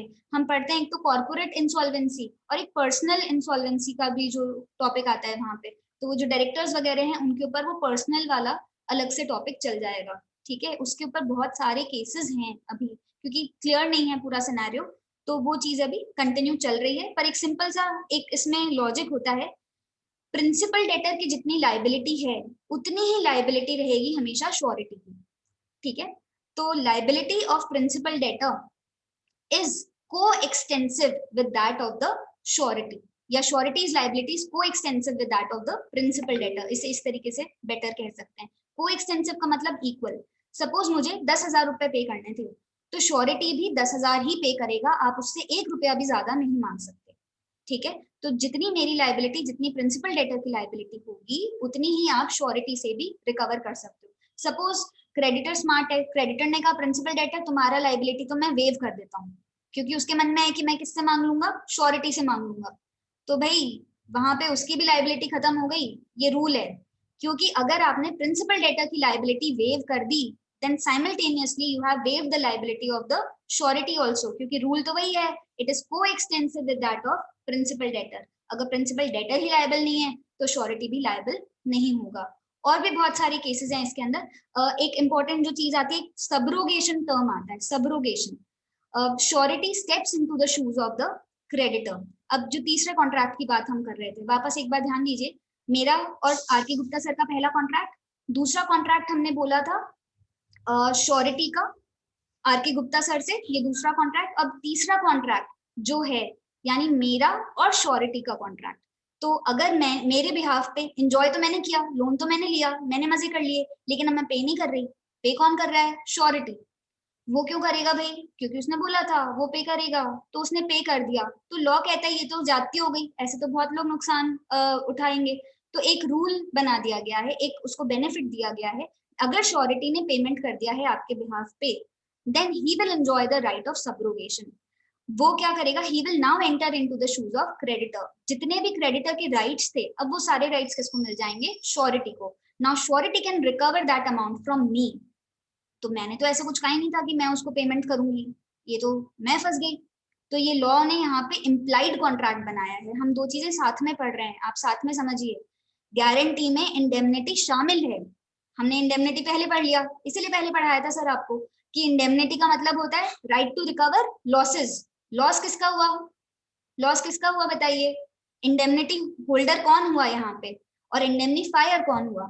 लॉस तो श्योरिटी का हो रहा है क्योंकि उसने दे दिए पैसे, उसको बैठे बिठाए नुकसान हो गया, तो वो मुझसे रिकवर करेगा, ऐसा उसको लॉ ने राइट दे रखा है। So this is an implied indemnity contract. So with all the guarantee contracts, you have an implied indemnity contract between surety and the principal debtor। ये बड़ा important point है, ठीक है। हम आगे आ जाते हैं, क्लास लाइन और लिखा हुआ है यहाँ पे, गारंटी में भी इधर ओरल और रिटन। हमेशा ऐसा जरूरी नहीं है कि रिटन ही होगा तो गारंटी होगा, ओरल भी गारंटीज चलती हैं, पर ऑब्वियसली आपको प्रूव करने में बहुत मेहनत लगेगी। तो बेटर नॉर्मली हम जो भी लीगल पढ़ते हैं कंपनीज वगैरह केसेस में, सब में रिटन गारंटीज होती है। बैंक गारंटीज आप बकायदा देखते हो, अग्रीमेंट बने हुए होते हैं, ठीक है। नेक्स्ट हम टॉपिक लेते हैं 148। अब जरा सेक्शंस नोट करिए। 126 में गारंटी था, इससे पहले 124 में इंडेमनिटी था। तो इंडेमनिटी के दो ही सेक्शंस है, 124 और 125, बस उतना सा ही टॉपिक है। इंडेमनिटी सबसे छोटा सा स्वीट सा टॉपिक है। फिर नेक्स्ट 126 गारंटी शुरू होता है और वो चलता है 147 तक, यानी बहुत सारा पढ़ने को है, ऐसा नहीं कि खत्म हो गया, पर हमने थोड़ा थोड़ा कवर कर लिया। तो 126 से 147 तक है। फिर 148 में जाके आपके पास बेलमेंट की डेफिनेशन आती है।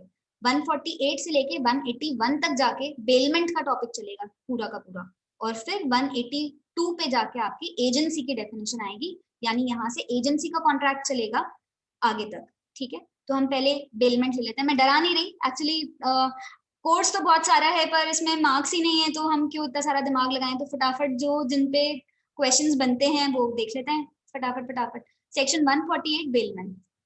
बेलमेंट क्या है, बहुत ही सिंपल है। आप आर के सर ने सपोज मुझे अपना नोट्स दिए, संभाल के रखो, मैं तुमसे वापस ले लूंगा। तो वो जो नोट्स मुझे दिए हैं संभाल के रखने के लिए और बोल के कहा है कि मैं वापस ले लूंगा, ये कहलाता है बेलमेंट। तो सर हो गए वहां पे बेलर, तो जो दे रहा है वो होता है बेलर, जिसको दिया वो हो जाता है बेली। हमारे घर में पार्टी है, कुछ चेयर्स कम पड़ गई तो पड़ोसी से लेके आ गए, ठीक है। तो ये भी बेलमेंट है, मैं लेकर आई हूँ, मुझे वापस देना है। तो कोई भी चीज जो मैं लेकर आई हूँ और मुझे वापस देना है, अगर ऐसा कोई अग्रीमेंट हुआ है, ऐसा कुछ कॉन्ट्रैक्ट हुआ है, देन इट बिकम्स बेलमेंट, ठीक है। वो भी एक्सप्रेस हो सकता है, इम्प्लाइड हो सकता है। अब मैंने ऐसे बोला तो नहीं था कि मैं वापस दूंगी, पर वो सामने वाला वेट तो कर ही रहा है ना कि मेरी चेयर वापस लाके देंगे। तो वो चीज है, लाइब्रेरी से आप बुक लेकर आते हो, वापस दोगे, ठीक है। तो बड़ा इंपॉर्टेंट है। इस पे एक जोक भी है, आप लोगों ने सुना भी होगा। एक स्टूडेंट था, वो लाइब्रेरी में बुक ढूंढ रहा था, सुसाइड कैसे करते हैं, सुसाइड करने के तरीके। तो वो लाइब्रेरियन के पास जाता है और बोलता है कि मुझे ये बुक मिल नहीं रही। तो लाइब्रेरियन कहता है, उसको थोड़ा घूर के देखता है, वापस कौन करेगा। तो इसलिए बेलमेंट हमें थोड़ा समझने की चीज है। बेलमेंट टॉपिक, जरा आप डेफिनेशन पे आते हैं, आपको इसी में इसके की फीचर्स मिल जाएंगे। A bailment is the delivery of goods, लिखा हुआ है। बेलमेंट क्या है? Delivery of goods. तो गुड्स होने चाहिए, गुड्स के बिना ये बेलमेंट शुरू ही नहीं होगा। तो गुड्स क्या होता है, हमने पढ़ा हुआ है, मूवेबल प्रॉपर्टी। तो गुड्स का डिलीवरी भी होना चाहिए। डिलीवरी कैसे हो सकती है? वो फिजिकल भी आप कर सकते हो, कंस्ट्रक्टिव डिलीवरी, कोई भी डिलीवरी, पर डिलीवरी है from one person to another, लिखा हुआ है, एक पर्सन से दूसरे को, यानी दो लोग तो चाहिए ही। फॉर सम पर्पस, कोई ना कोई पर्पस है आपका, इसीलिए आप बेलमेंट कर रहे हो। अपॉन अ कॉन्ट्रैक्ट, ये इस तरह की बात हुई है दोनों में कि जैसे ही पर्पस कंप्लीट हो जाएगा, ये गुड्स वापस रिटर्न कर दिए जाएंगे, या फिर आगे और पढ़िए, और अदरवाइज डिस्पोज्ड। ये अदरवाइज डिस्पोज का मतलब, आर के गुप्ता सर ने मुझे नोट्स दिए, वापस खुद नहीं मांगे, पर बोला कि मेरी जगह अब सी को दे देना। तो वो जो मैंने सी को दिए, उसमें भी मेरा परफॉर्मेंस कंप्लीट हो गया, मैंने अपनी तरफ से कॉन्ट्रैक्ट पूरा कर दिया। मैं चाहे सर को दूं या सर के कहने पे किसी और को दूं, मेरी तरफ से काम पूरा हो गया, ये बेलमेंट का कॉन्ट्रैक्ट पूरा हो गया। तो मेरा काम क्या था? मुझे रिटर्न करना था, सर ने मुझे दिया, ठीक है। तो दोनों के कंसिडरेशंस बता रही हूँ मैं आपको। कंसिडरेशन यहाँ पे आपको लग रहा होगा कि ये तो बेलमेंट फ्री में हो गया, मतलब कभी कभी आपका इसमें हम एक टर्म बोलते हैं यहाँ पे, ग्रेटिटुअस और नॉन ग्रेटिटुअस। तो जब मनी ही नहीं इन्वॉल्व हुआ, ठीक है, ऐसे ही आपने कर दिया सोशल रिलेशन निभाते हुए कुछ भी, तो वो एक तरीके से बेलमेंट रह गया ग्रेटिटुअस वाले कैटेगरी में। और दूसरा जो कैटेगरी है, जैसे हमने अपना बाइक सर्विस करने के लिए दी, कार सर्विस करने के लिए दी, तो उसमें पैसे लगेंगे ना भाई। तो पैसे लगे जहाँ पे, या सामने वाले को भी बेनिफिट हो रहा है, वो आपसे कुछ ले रहा है, मैंने बाइक दी, वो ठीक करके मुझे वापस देगा, सर्विस करके मुझे वापस देगा, और मैं बदले में उसको पैसे दूंगी। जब तक मैं पैसे नहीं दूंगी, उसके पास राइट है उसको रोक के रखने का, वो लीन लगाने का राइट उसके पास है। लेकिन मेरे पैसे देने के बाद भी अगर वो रोक के रखता है, तो वो ब्रीच कर रहा है। वो ब्रीच कर रहा है, तो मैं उस पर क्या कर सकती हूँ? केस फाइल कर सकती हूँ। ये मुझे बेलमेंट से राइट्स मिलते हैं, ठीक है। तो बेलर कौन है?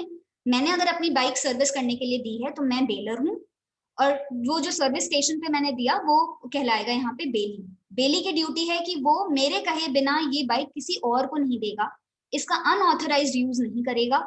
काफी सारे उसमें और बातें आ जाती है, और ये इंपॉर्टेंट, जैसे लिखा हुआ है, डायरेक्शंस उसी के मानेंगे सिर्फ जिसने बेलमेंट किया होगा। अब एक इंपॉर्टेंट बात आती है, क्या बेलमेंट सेल होता है? Whether bailment and sale are same? No, bailment and sale are not same, क्योंकि बेलमेंट में ओनरशिप ट्रांसफर नहीं होती। सेल में ओनरशिप ट्रांसफर होती है, लेकिन बेलमेंट में ओनरशिप ट्रांसफर नहीं होती, वो आपसे वापस ले लिया जाएगा। गिफ्ट और बेलमेंट, गिफ्ट में तो चीज आप ही की हो गई, ओनरशिप ही ट्रांसफर हो गई, लेकिन बेलमेंट में ओनरशिप ट्रांसफर नहीं होती, ठीक है। हम आगे आ जाते हैं। एजेंसी, एजेंसी सेक्शन 182 ऑनवर्ड्स, जो भी हमारे कॉन्ट्रैक्ट एक्ट के सेक्शन है, चलेगा पूरा। एजेंसी की कोई डेफिनेशन नहीं है, नहीं डिफाइन किया उन्होंने, पर ऐसा नहीं कि छोड़ दिया, जहां डेफिनेशन नहीं होती वहां तो और ज्यादा दिमाग लगाना पड़ता है। तो एक सिंपल सा समझने के लिए, डेलीगेशन ऑफ वर्क, जहां भी आप अपना काम किसी और को डेलीगेट कर सकते हो, रूटीन टाइप काम है, then that is known as agency. ये हमको सबको पता है, नॉर्मल चीजें, पर हम जो इंपॉर्टेंट चीज यहाँ पे आएगी वो समझ लेते हैं। एजेंट कौन है? एजेंट वो पर्सन है जो काम करेगा आपके बिहाफ पे, और प्रिंसिपल जो काम डेलीगेट करता है, एज सिंपल एज दैट, ठीक है। The person who is delegating is known as principal, and the person to whom the work is delegated is known as agent।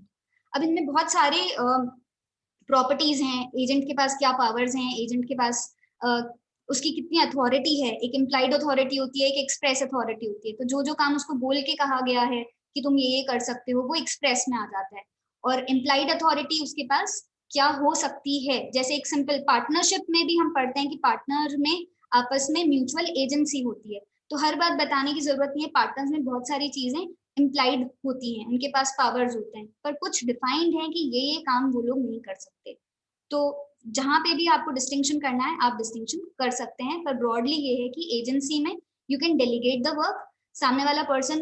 अच्छा, लाइबिलिटी किसकी होगी? यहाँ पे हमेशा प्रिंसिपल की लाइबिलिटी होगी, पर कुछ केसेस में ऐसा होता है कि एजेंट भी पर्सनली लायबल हो जाता है। तो ऐसे कौन से केसेस हैं जब एजेंट पर्सनली लायबल हो जाता है?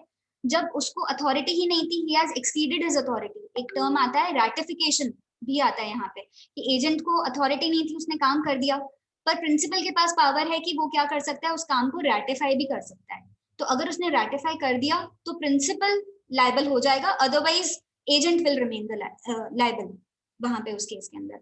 और कभी कभी एजेंट को काम बोला ही नहीं था करने के लिए, वही एक्सीडिंग अथॉरिटी में वो कुछ गड़बड़ भी करके आ गया, यानी कि अगेंस्ट एक्ट या इलीगल काम कोई करके आ गया एजेंट, तो उस केस में प्रिंसिपल जिम्मेदारी नहीं लेगा। ठीक है, तो वो चीजें कंपनी एक्ट में भी हम पढ़ते हैं कि डायरेक्टर्स वहां पे एजेंट होते हैं क्या, कितनी अथॉरिटी है उनकी, कितनी नहीं है, वो सब चीजें, मतलब सब ब्रॉडली एजेंसी से सब चीजें कवर्ड होती है। हमारे को पता है बहुत सारे केसेस भी हैं इस चीज पे। Therefore, a person who has delegated his authority will be the principal. Simple सी बात यहाँ पे बताइए। नेक्स्ट हम अब डिस्चार्ज यानी कॉन्ट्रैक्ट खत्म करते हैं। तो डिस्चार्ज कैसे कैसे हो सकता है, कॉन्ट्रैक्ट खत्म कैसे कैसे हो सकता है? सिंपल सा है, जो आपको बोला था वो काम आपने कर दिया तो कहलाएगा discharge by performance. Second, discharge by mutual agreement. Mutual agreement मतलब क्या हुआ, हम जैसा चाह रहे थे वैसा तो हो नहीं पा रहा अभी कोविड की वजह से सपोज, तो ठीक है आप 1 महीने बाद हमें काम करके दे देना। तो क्योंकि हमने आपस में डिसाइड कर लिया ऐसा ऐसा चेंज करके, तो जैसे ही हमने कोई भी ऑल्टरेशन किया है कॉन्ट्रैक्ट के अंदर, और ऑल्टर करके भी हमने चेंज करके कर दिया उसको पूरा फुलफिल, तो वो कहलाएगा by mutual agreement we have decided. जैसे शादी के अग्रीमेंट्स होते हैं कई बार म्यूचुअल अग्रीमेंट से वहीं खत्म कर देते हैं, तो वैसे। और अभी हमारा सेशन 8:30 तक है, म्यूचुअल अग्रीमेंट से हम चाहें तो कैरी ऑन कर सकते हैं या नहीं, इस तरीके से। नेक्स्ट है discharge by impossibility of performance.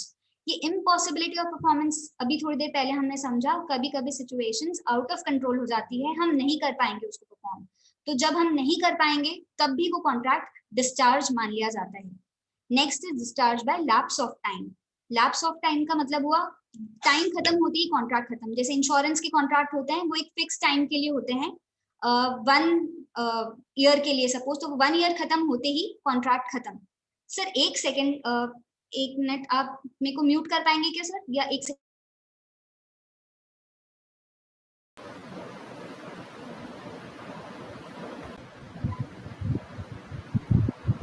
हमने कहाँ तक कर लिया था, discharge by lapse of time. तो टाइम खत्म होते ही, जैसे इंश्योरेंस के कॉन्ट्रैक्ट है, टाइम खत्म होते ही वो कॉन्ट्रैक्ट खत्म हो जाएगा, आप चाहे तो रिन्यू करवा सकते हो, पर एक बार तो लीगली वो खत्म हो गया है। Next is discharge by operation of law. Operation of law क्या हो जाता है, पर फोर्स कोई कॉन्ट्रैक्ट खत्म हो जाएगा बाय डेथ सिंपली।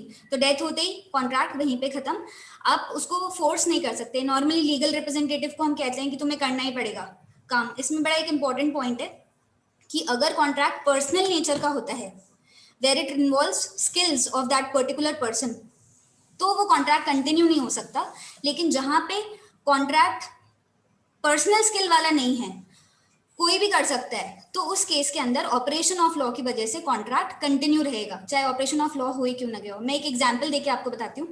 एक पेंटर है, उसने बोला था कि मैं आपकी पेंटिंग बना दूंगा, पर उस पेंटर की डेथ हो गई।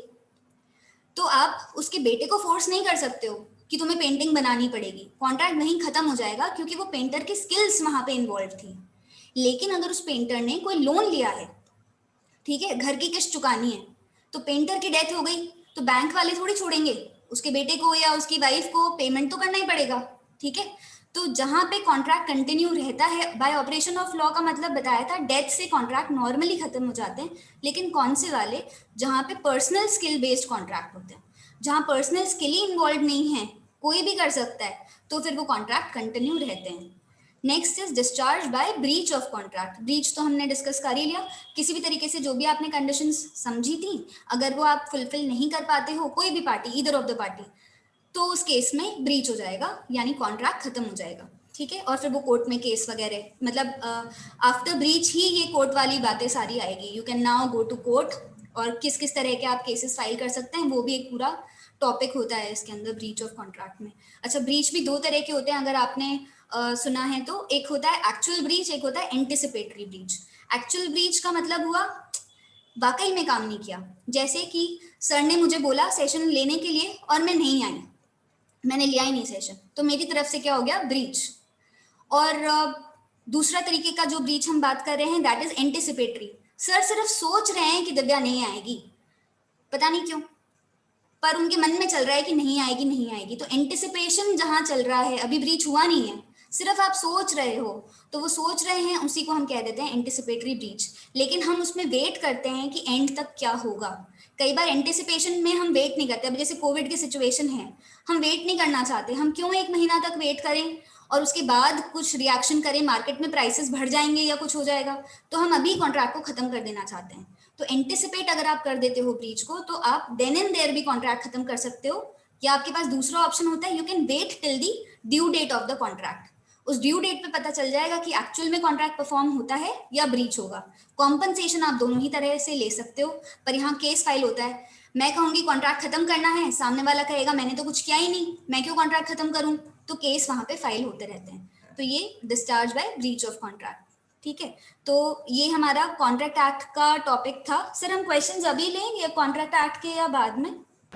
अभी मैडम हम सेल ऑफ गुड्स शुरू कर देते हैं, ठीक मेरे है, हिसाब से। हाँ, वो ज़्यादा बेटर है, बाद में ले लेंगे उसको। ठीक है सर। ओके, नेक्स्ट टॉपिक हमारे पास है सेल ऑफ गुड्स एक्ट।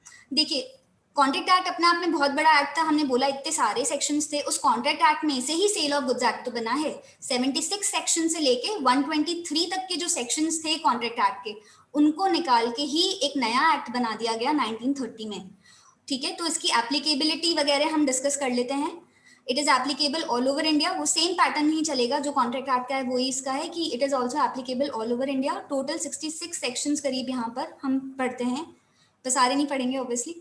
कुछ की टर्म्स हैं जो हमें यहाँ पे समझने हैं। बायर कौन होता है, सेलर कौन होता है, डिलीवरी, गुड्स, बेसिकली इसी पे क्वेश्चंस आते हैं, छोटे छोटे से आएंगे। तो फिर प्राइस क्या है, प्रॉपर्टी क्या है, कुछ टर्म्स आपको आते होंगे, बहुत इजीली लग रहे होंगे, तो हम फटाफट इनको करते जाते हैं। बायर, सेक्शन 2 में ही सारी डेफिनेशंस कवर्ड है ब्रॉडली। एक डेफिनेशन आपकी अनपेड सेलर की बाद में आएगी।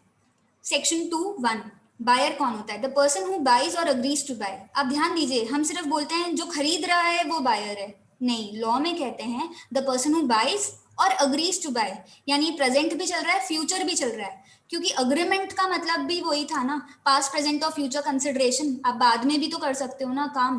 तो जो अभी खरीद रहा है वो तो बायर है ही, जो अग्री कर रहा है मैं खरीद लूंगा, वो भी क्या कहलाएगा यहाँ पे लॉ में, बायर ही कहलाएगा। चाहे उसने खरीदा नहीं है अभी, he has agreed only, then also he is known as buyer. Seller भी सेम वेज लिखा हुआ है। Seller means a person who sells और अग्रीज टू सेल, मैं आपको ये सामान बेच दूंगा। ठीक है, तो वो जो फ्यूचर वाली चीज यहाँ पे कवर्ड करी है इन्होंने। Next is delivery. What do you mean by delivery? क्योंकि डिलीवरी बड़ा इंपॉर्टेंट है, बिना डिलीवरी हुए सेल हो ही नहीं सकती। मेरी चीज आप तक पहुंची नहीं तो सेल कैसे होगा? तो डिलीवरी इज वेरी इंपॉर्टेंट। तो डिलीवरी मीन्स वॉलंटरी। आप देखिए यहाँ पे वॉलंटरी का मतलब वही फ्री कंसेंट, तो फ्री कंसेंट होना चाहिए किस चीज के लिए? Transfer of possession.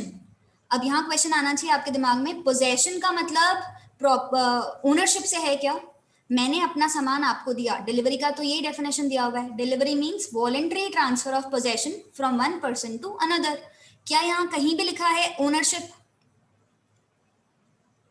ओनरशिप के लिए ये डेफिनेशन साइलेंट है। तो डिलीवरी वर्ड तो बेलमेंट में भी था, डिलीवरी वर्ड तो आपका यहाँ भी आप पढ़ रहे हो, ट्रांसफर ऑफ प्रॉपर्टी एक्ट में भी आएगी डिलीवरी की डेफिनेशन। तो डिलीवरी तो सब जगह है, पर कभी कभी डिलीवरी से ओनरशिप ट्रांसफर होती है, कभी डिलीवरी से ओनरशिप ट्रांसफर नहीं होती। तो सिर्फ डिलीवरी पढ़ देने से मतलब नहीं है कि सेल हो गई। तो डिलीवरी तो सिर्फ एक पार्ट है सेल के लिए, ठीक है, it is one of the essential element, लेकिन उसके आगे हम बात करेंगे। तो delivery means voluntary transfer of possession, possession transfer करना जरूरी है। अब ये डिलीवरी एक्चुअल भी हो सकती है, कंस्ट्रक्टिव भी हो सकती है। जैसे मैंने आपको वो सर ने मुझे नोट्स दिए, तो वो डिलीवरी हो गई, फिजिकल डिलीवरी हो गई। मैंने आपको गाड़ी की चाबी दे दी, गाड़ी नहीं दी ऑब्वियसली, मैं उठा के नहीं दे सकती, तो वो क्या हुआ, मैंने आपको उसका एक सिंबल दे दिया, तो सिंबॉलिक डिलीवरी कहलाती है वो। ठीक है, और एक होती है कंस्ट्रक्टिव डिलीवरी। कंस्ट्रक्टिव डिलीवरी का आपको एक एग्जांपल बताएं तो एक एटलस साइकिल का केस है इसके अंदर, कि एक कंपनी ने एटलस साइकिल को बोला कि हम अपने एम्प्लॉयज को इस बार दिवाली पे साइकिल्स देंगे, तो 1000 साइकिल्स हमारे लिए आप बुक कर दीजिए। उन्होंने कहा तैयार है, आप ले जाओ। तो उन्होंने कहा अभी से कहाँ लेके जाएं, 1 महीने पहले ही बात हो रही थी, तो अभी से लेके जाके उनको खड़ा रखो, मेंटेनेंस रखो, उनके लिए गोडाउन अलग से रखो, ध्यान, इंश्योरेंस करवाओ, इतना कौन माथापच्ची करे, आप अपने पास ही रख लो, 1 महीने बाद हम आपसे ले लेंगे। तो सेलर के पास ही पोजेशन है, possession is with the seller only, आप समझिए, लेकिन ओनरशिप के राइट्स तो ट्रांसफर हो गए। तो ऐसा केस के अंदर इसको कंस्ट्रक्टिव डिलीवरी कहा जाता है। ठीक है, एटलस साइकिल वाला अपनी मर्जी से अब वो 1000 साइकिल किसी और को सेल नहीं कर सकता, he is keeping them on behalf of the buyer. ये इस तरीके से होता है constructive delivery. Next very very important definition, goods, क्योंकि गुड्स ही नहीं होंगे तो आप सेल ऑफ गुड्स एक्ट की कैटेगरी में आओगे ही नहीं, इस परव्यू में आओगे ही नहीं। तो गुड्स क्या होते हैं, 2 सबसेक्शन 7। याद रखने का तरीका बहुत सिंपल है, जी से गुड्स, ABCDEFG, G7 पे आता है तो 27 गुड्स। ठीक है, मतलब अगर क्वेश्चन आ जाए तो आपको याद भी रह जाएगा। तो 27 goods means every kind of movable property. आप ध्यान से पढ़िए, मूवेबल प्रॉपर्टी ही सिर्फ गुड्स कहलाएगी, important. Other than actionable claims and money. आप ये जब डेफिनेशन पढ़ते हो तो इसमें क्या आएगा क्या नहीं आएगा, ये दोनों चीजें इंपॉर्टेंट है। तो यहाँ इन्होंने साफ साफ कह दिया मूवेबल प्रॉपर्टी आएगी, लेकिन एक्शनेबल क्लेम और मनी नहीं आएंगे, क्योंकि मनी तो जरिया है गुड्स खरीदने या बेचने का। ठीक है, तो हम उसको आउट कर रहे हैं, मनी को हम यहाँ नहीं ले रहे एक तरीके से। और एक्शनेबल क्लेम क्या होता है, ऐसा कोई भी क्लेम जिसपे आप एक्शन ले सकते हो। जैसे मैं कहीं पे जॉब करती हूँ तो मेरी वहां पे सैलरी हर महीने की बनती है, पर मुझे सैलरी नहीं दी उन्होंने, 2 महीने की मेरी सैलरी बकाया है अभी, तो that is my right to claim, I can sell this right also. ठीक है, ये ट्रांसफर ऑफ प्रॉपर्टी में इसका अलग से हम पढ़ते हैं कि आप अपने ये कैपिटल राइट्स हैं जो अलग तरीके से आप सेल कर सकते हो, वो यहाँ सेल ऑफ गुड्स एक्ट में आप डील नहीं करते। तो जो चीज यहाँ से हटा दी उन्होंने दूसरी जगह उसको ले लिया है। तो मूवेबल प्रॉपर्टी आप पढ़ते हो सेल ऑफ गुड्स एक्ट में।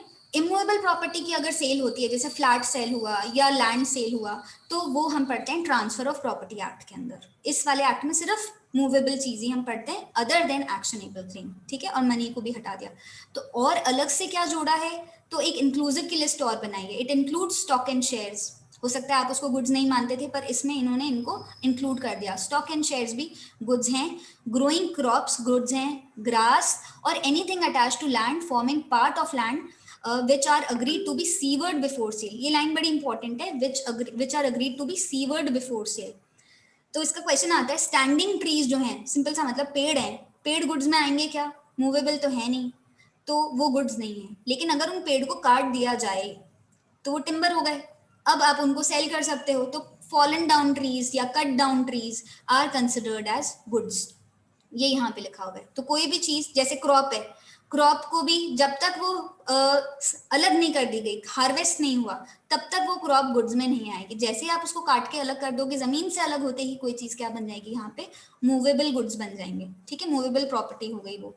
अब इसमें इंपॉर्टेंट बात, क्या इंटेंजिबल कोई चीज है वो भी गुड्स की डेफिनेशन में आ जाएगी क्या, हाँ आ जाएगी। Intangibles are also covered here only. Water goods है क्या, इलेक्ट्रिसिटी गुड्स है क्या, yes they all are goods. Coins हैं, कॉइन्स आर गुड्स, यस, पर वो एंटीक कॉइन अगर कोई है तो आप उसको गुड्स में लोगे क्या, नॉर्मली क्या बोलना चाहेंगे आप, एंटीक अगर कोई चीज है जिसको आप रेगुलरली सेल नहीं करते हो, वो अलग कैटेगरी में पहुंच जाता है। ठीक है, वो एंटीक कॉइन का मैं आपको बताती हूँ, वो मनी के टर्म्स में नहीं आ रहा। गोल्ड कॉइन है, सिल्वर कॉइन है, वो गुड्स की कैटेगरी में आएंगे, वो मनी में नहीं आएंगे। कई लोग उसको मनी कंसिडर कर लेते हैं और उसको हटा देते हैं, बोले नहीं वो तो अलग चीज है।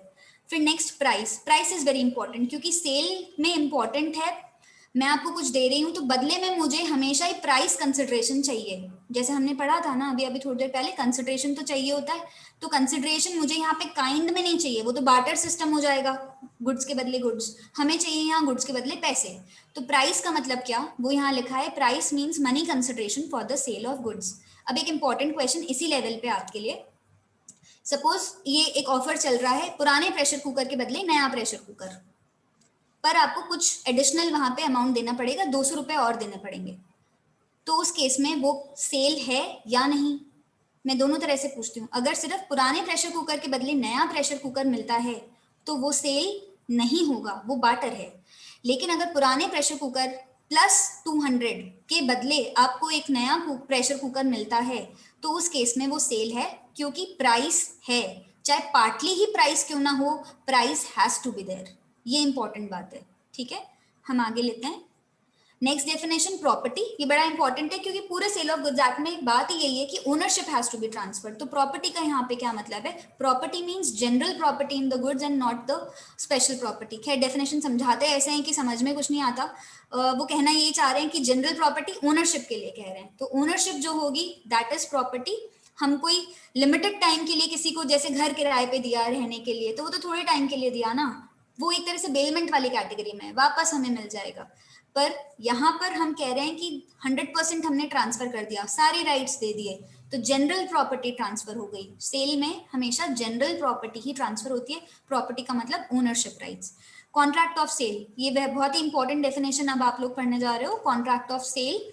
इसी में सारे एसेंशियल एलिमेंट्स आएंगे कि सेल के लिए क्या क्या चीजें हमारे लिए जरूरी हैं।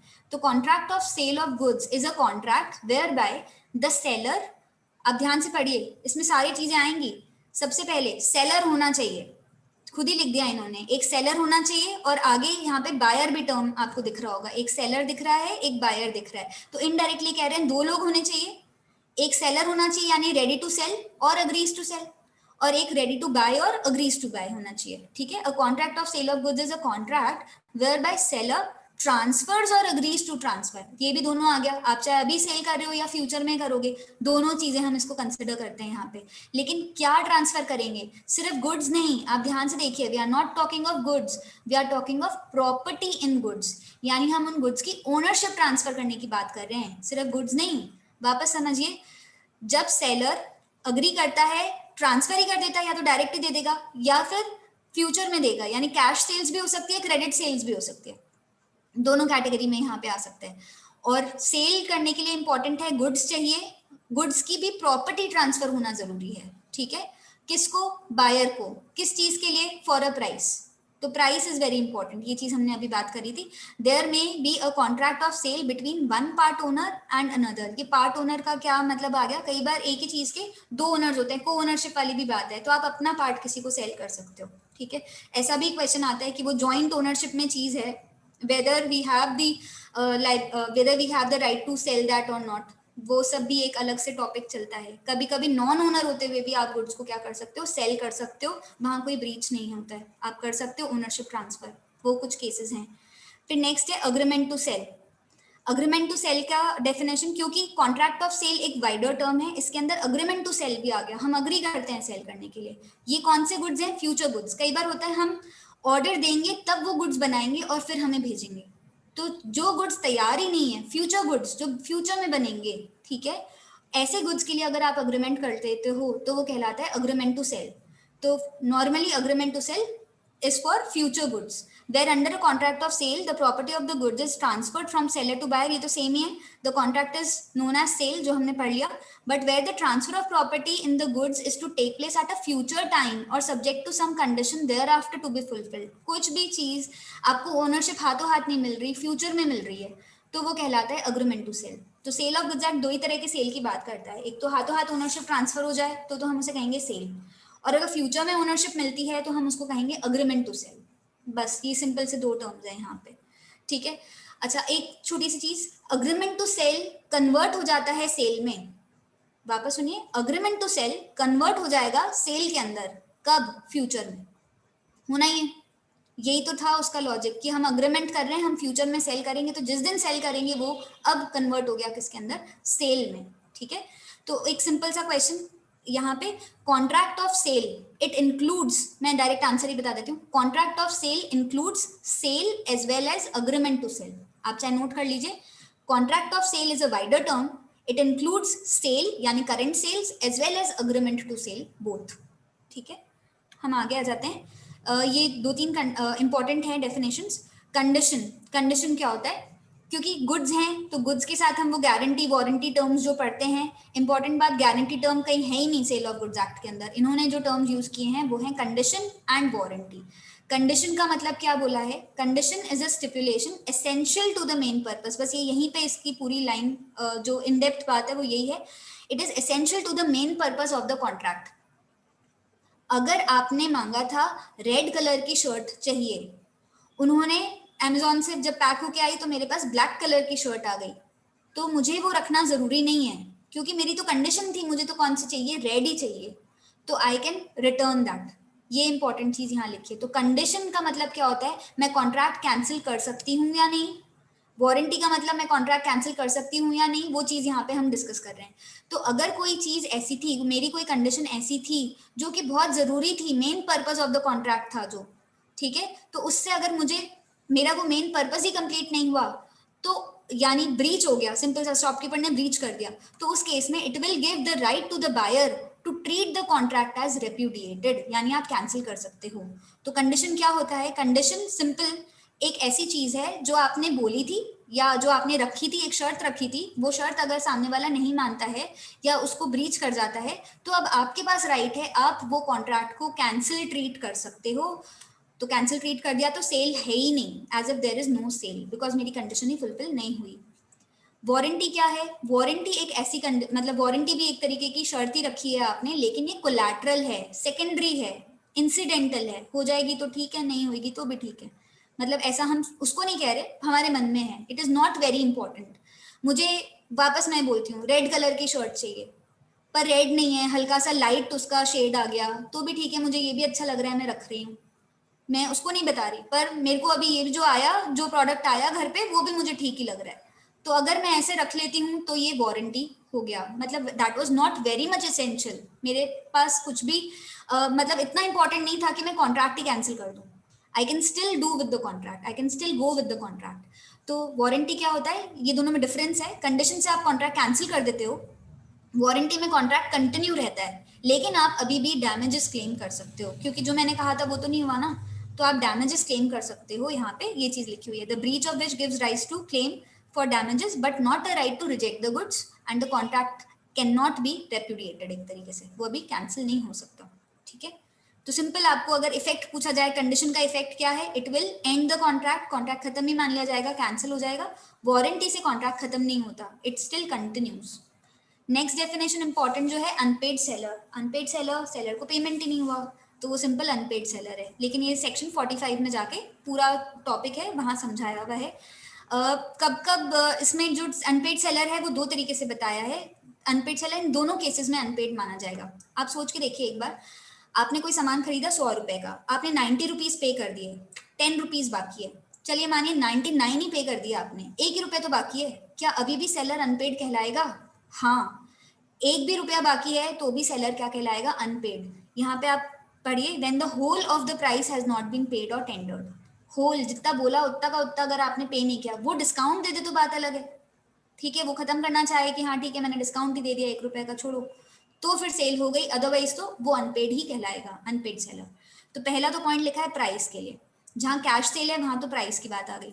जहां आपने बोला था फ्यूचर में हम देंगे आपको पेमेंट, हम बाद में करेंगे, तो जैसे मैंने अभी किसी को वही नेगोशिएबल इंस्ट्रूमेंट साइन करके दे दिया that I will pay you after 1 month, तो वो 1 मंथ के लिए क्या अनपेड कहलाएगा सेलर? क्योंकि उसको पेमेंट तो हुआ नहीं, अभी सामान तो मैंने ले लिया, यूज भी कर लिया, और मैंने उसको एक नेगोशिएबल इंस्ट्रूमेंट बना के दे दिया कि भाई पेमेंट आपको मैं 1 महीने बाद करूंगी, करते ही हैं हम।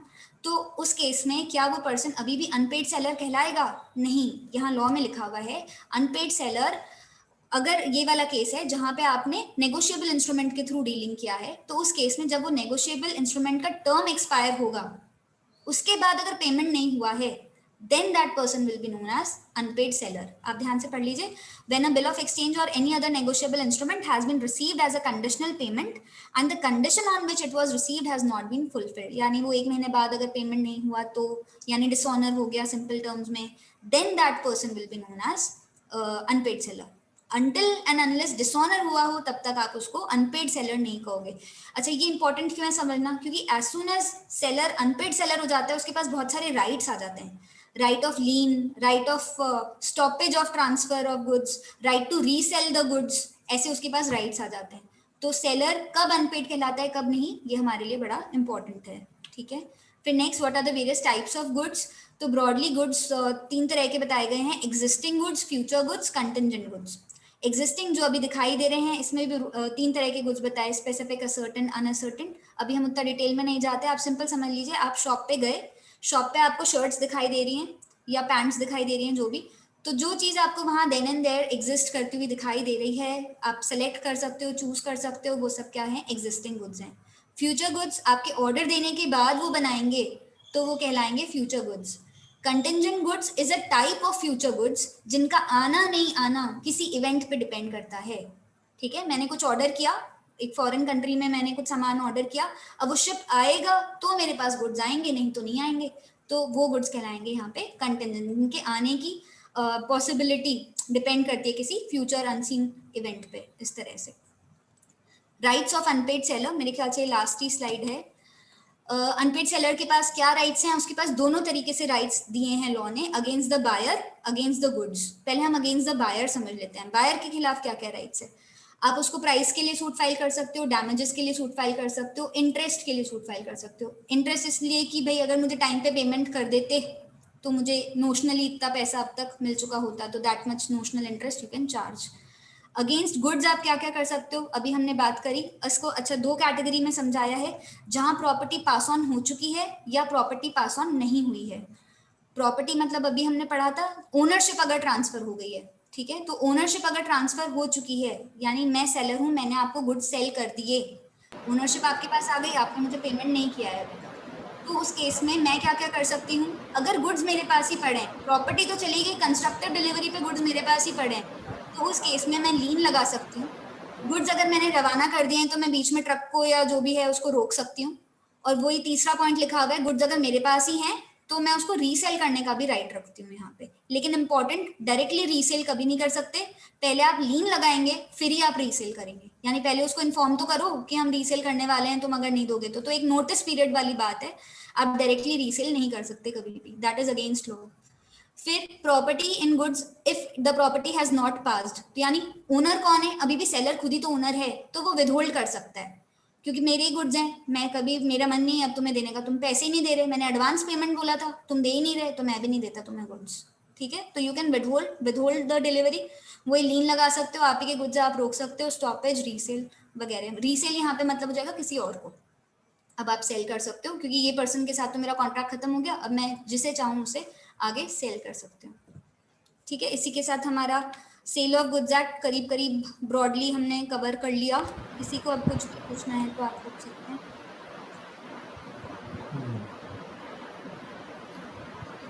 Thank you very much Divya Sumani ji, it was really wonderful deliberation, बहुत ही अच्छा आपने एक्सप्लेन किया।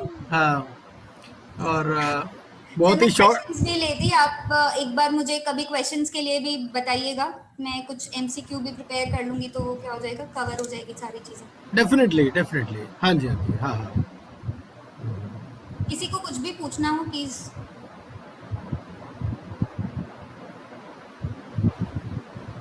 सर हमारे पास है क्या चैट बॉक्स में कोई क्वेश्चन है? हाँ, चैट बॉक्स में तो कोई क्वेश्चन नहीं है। हाँ, इट इज ऑल क्लियर। हाँ जी हाँ जी।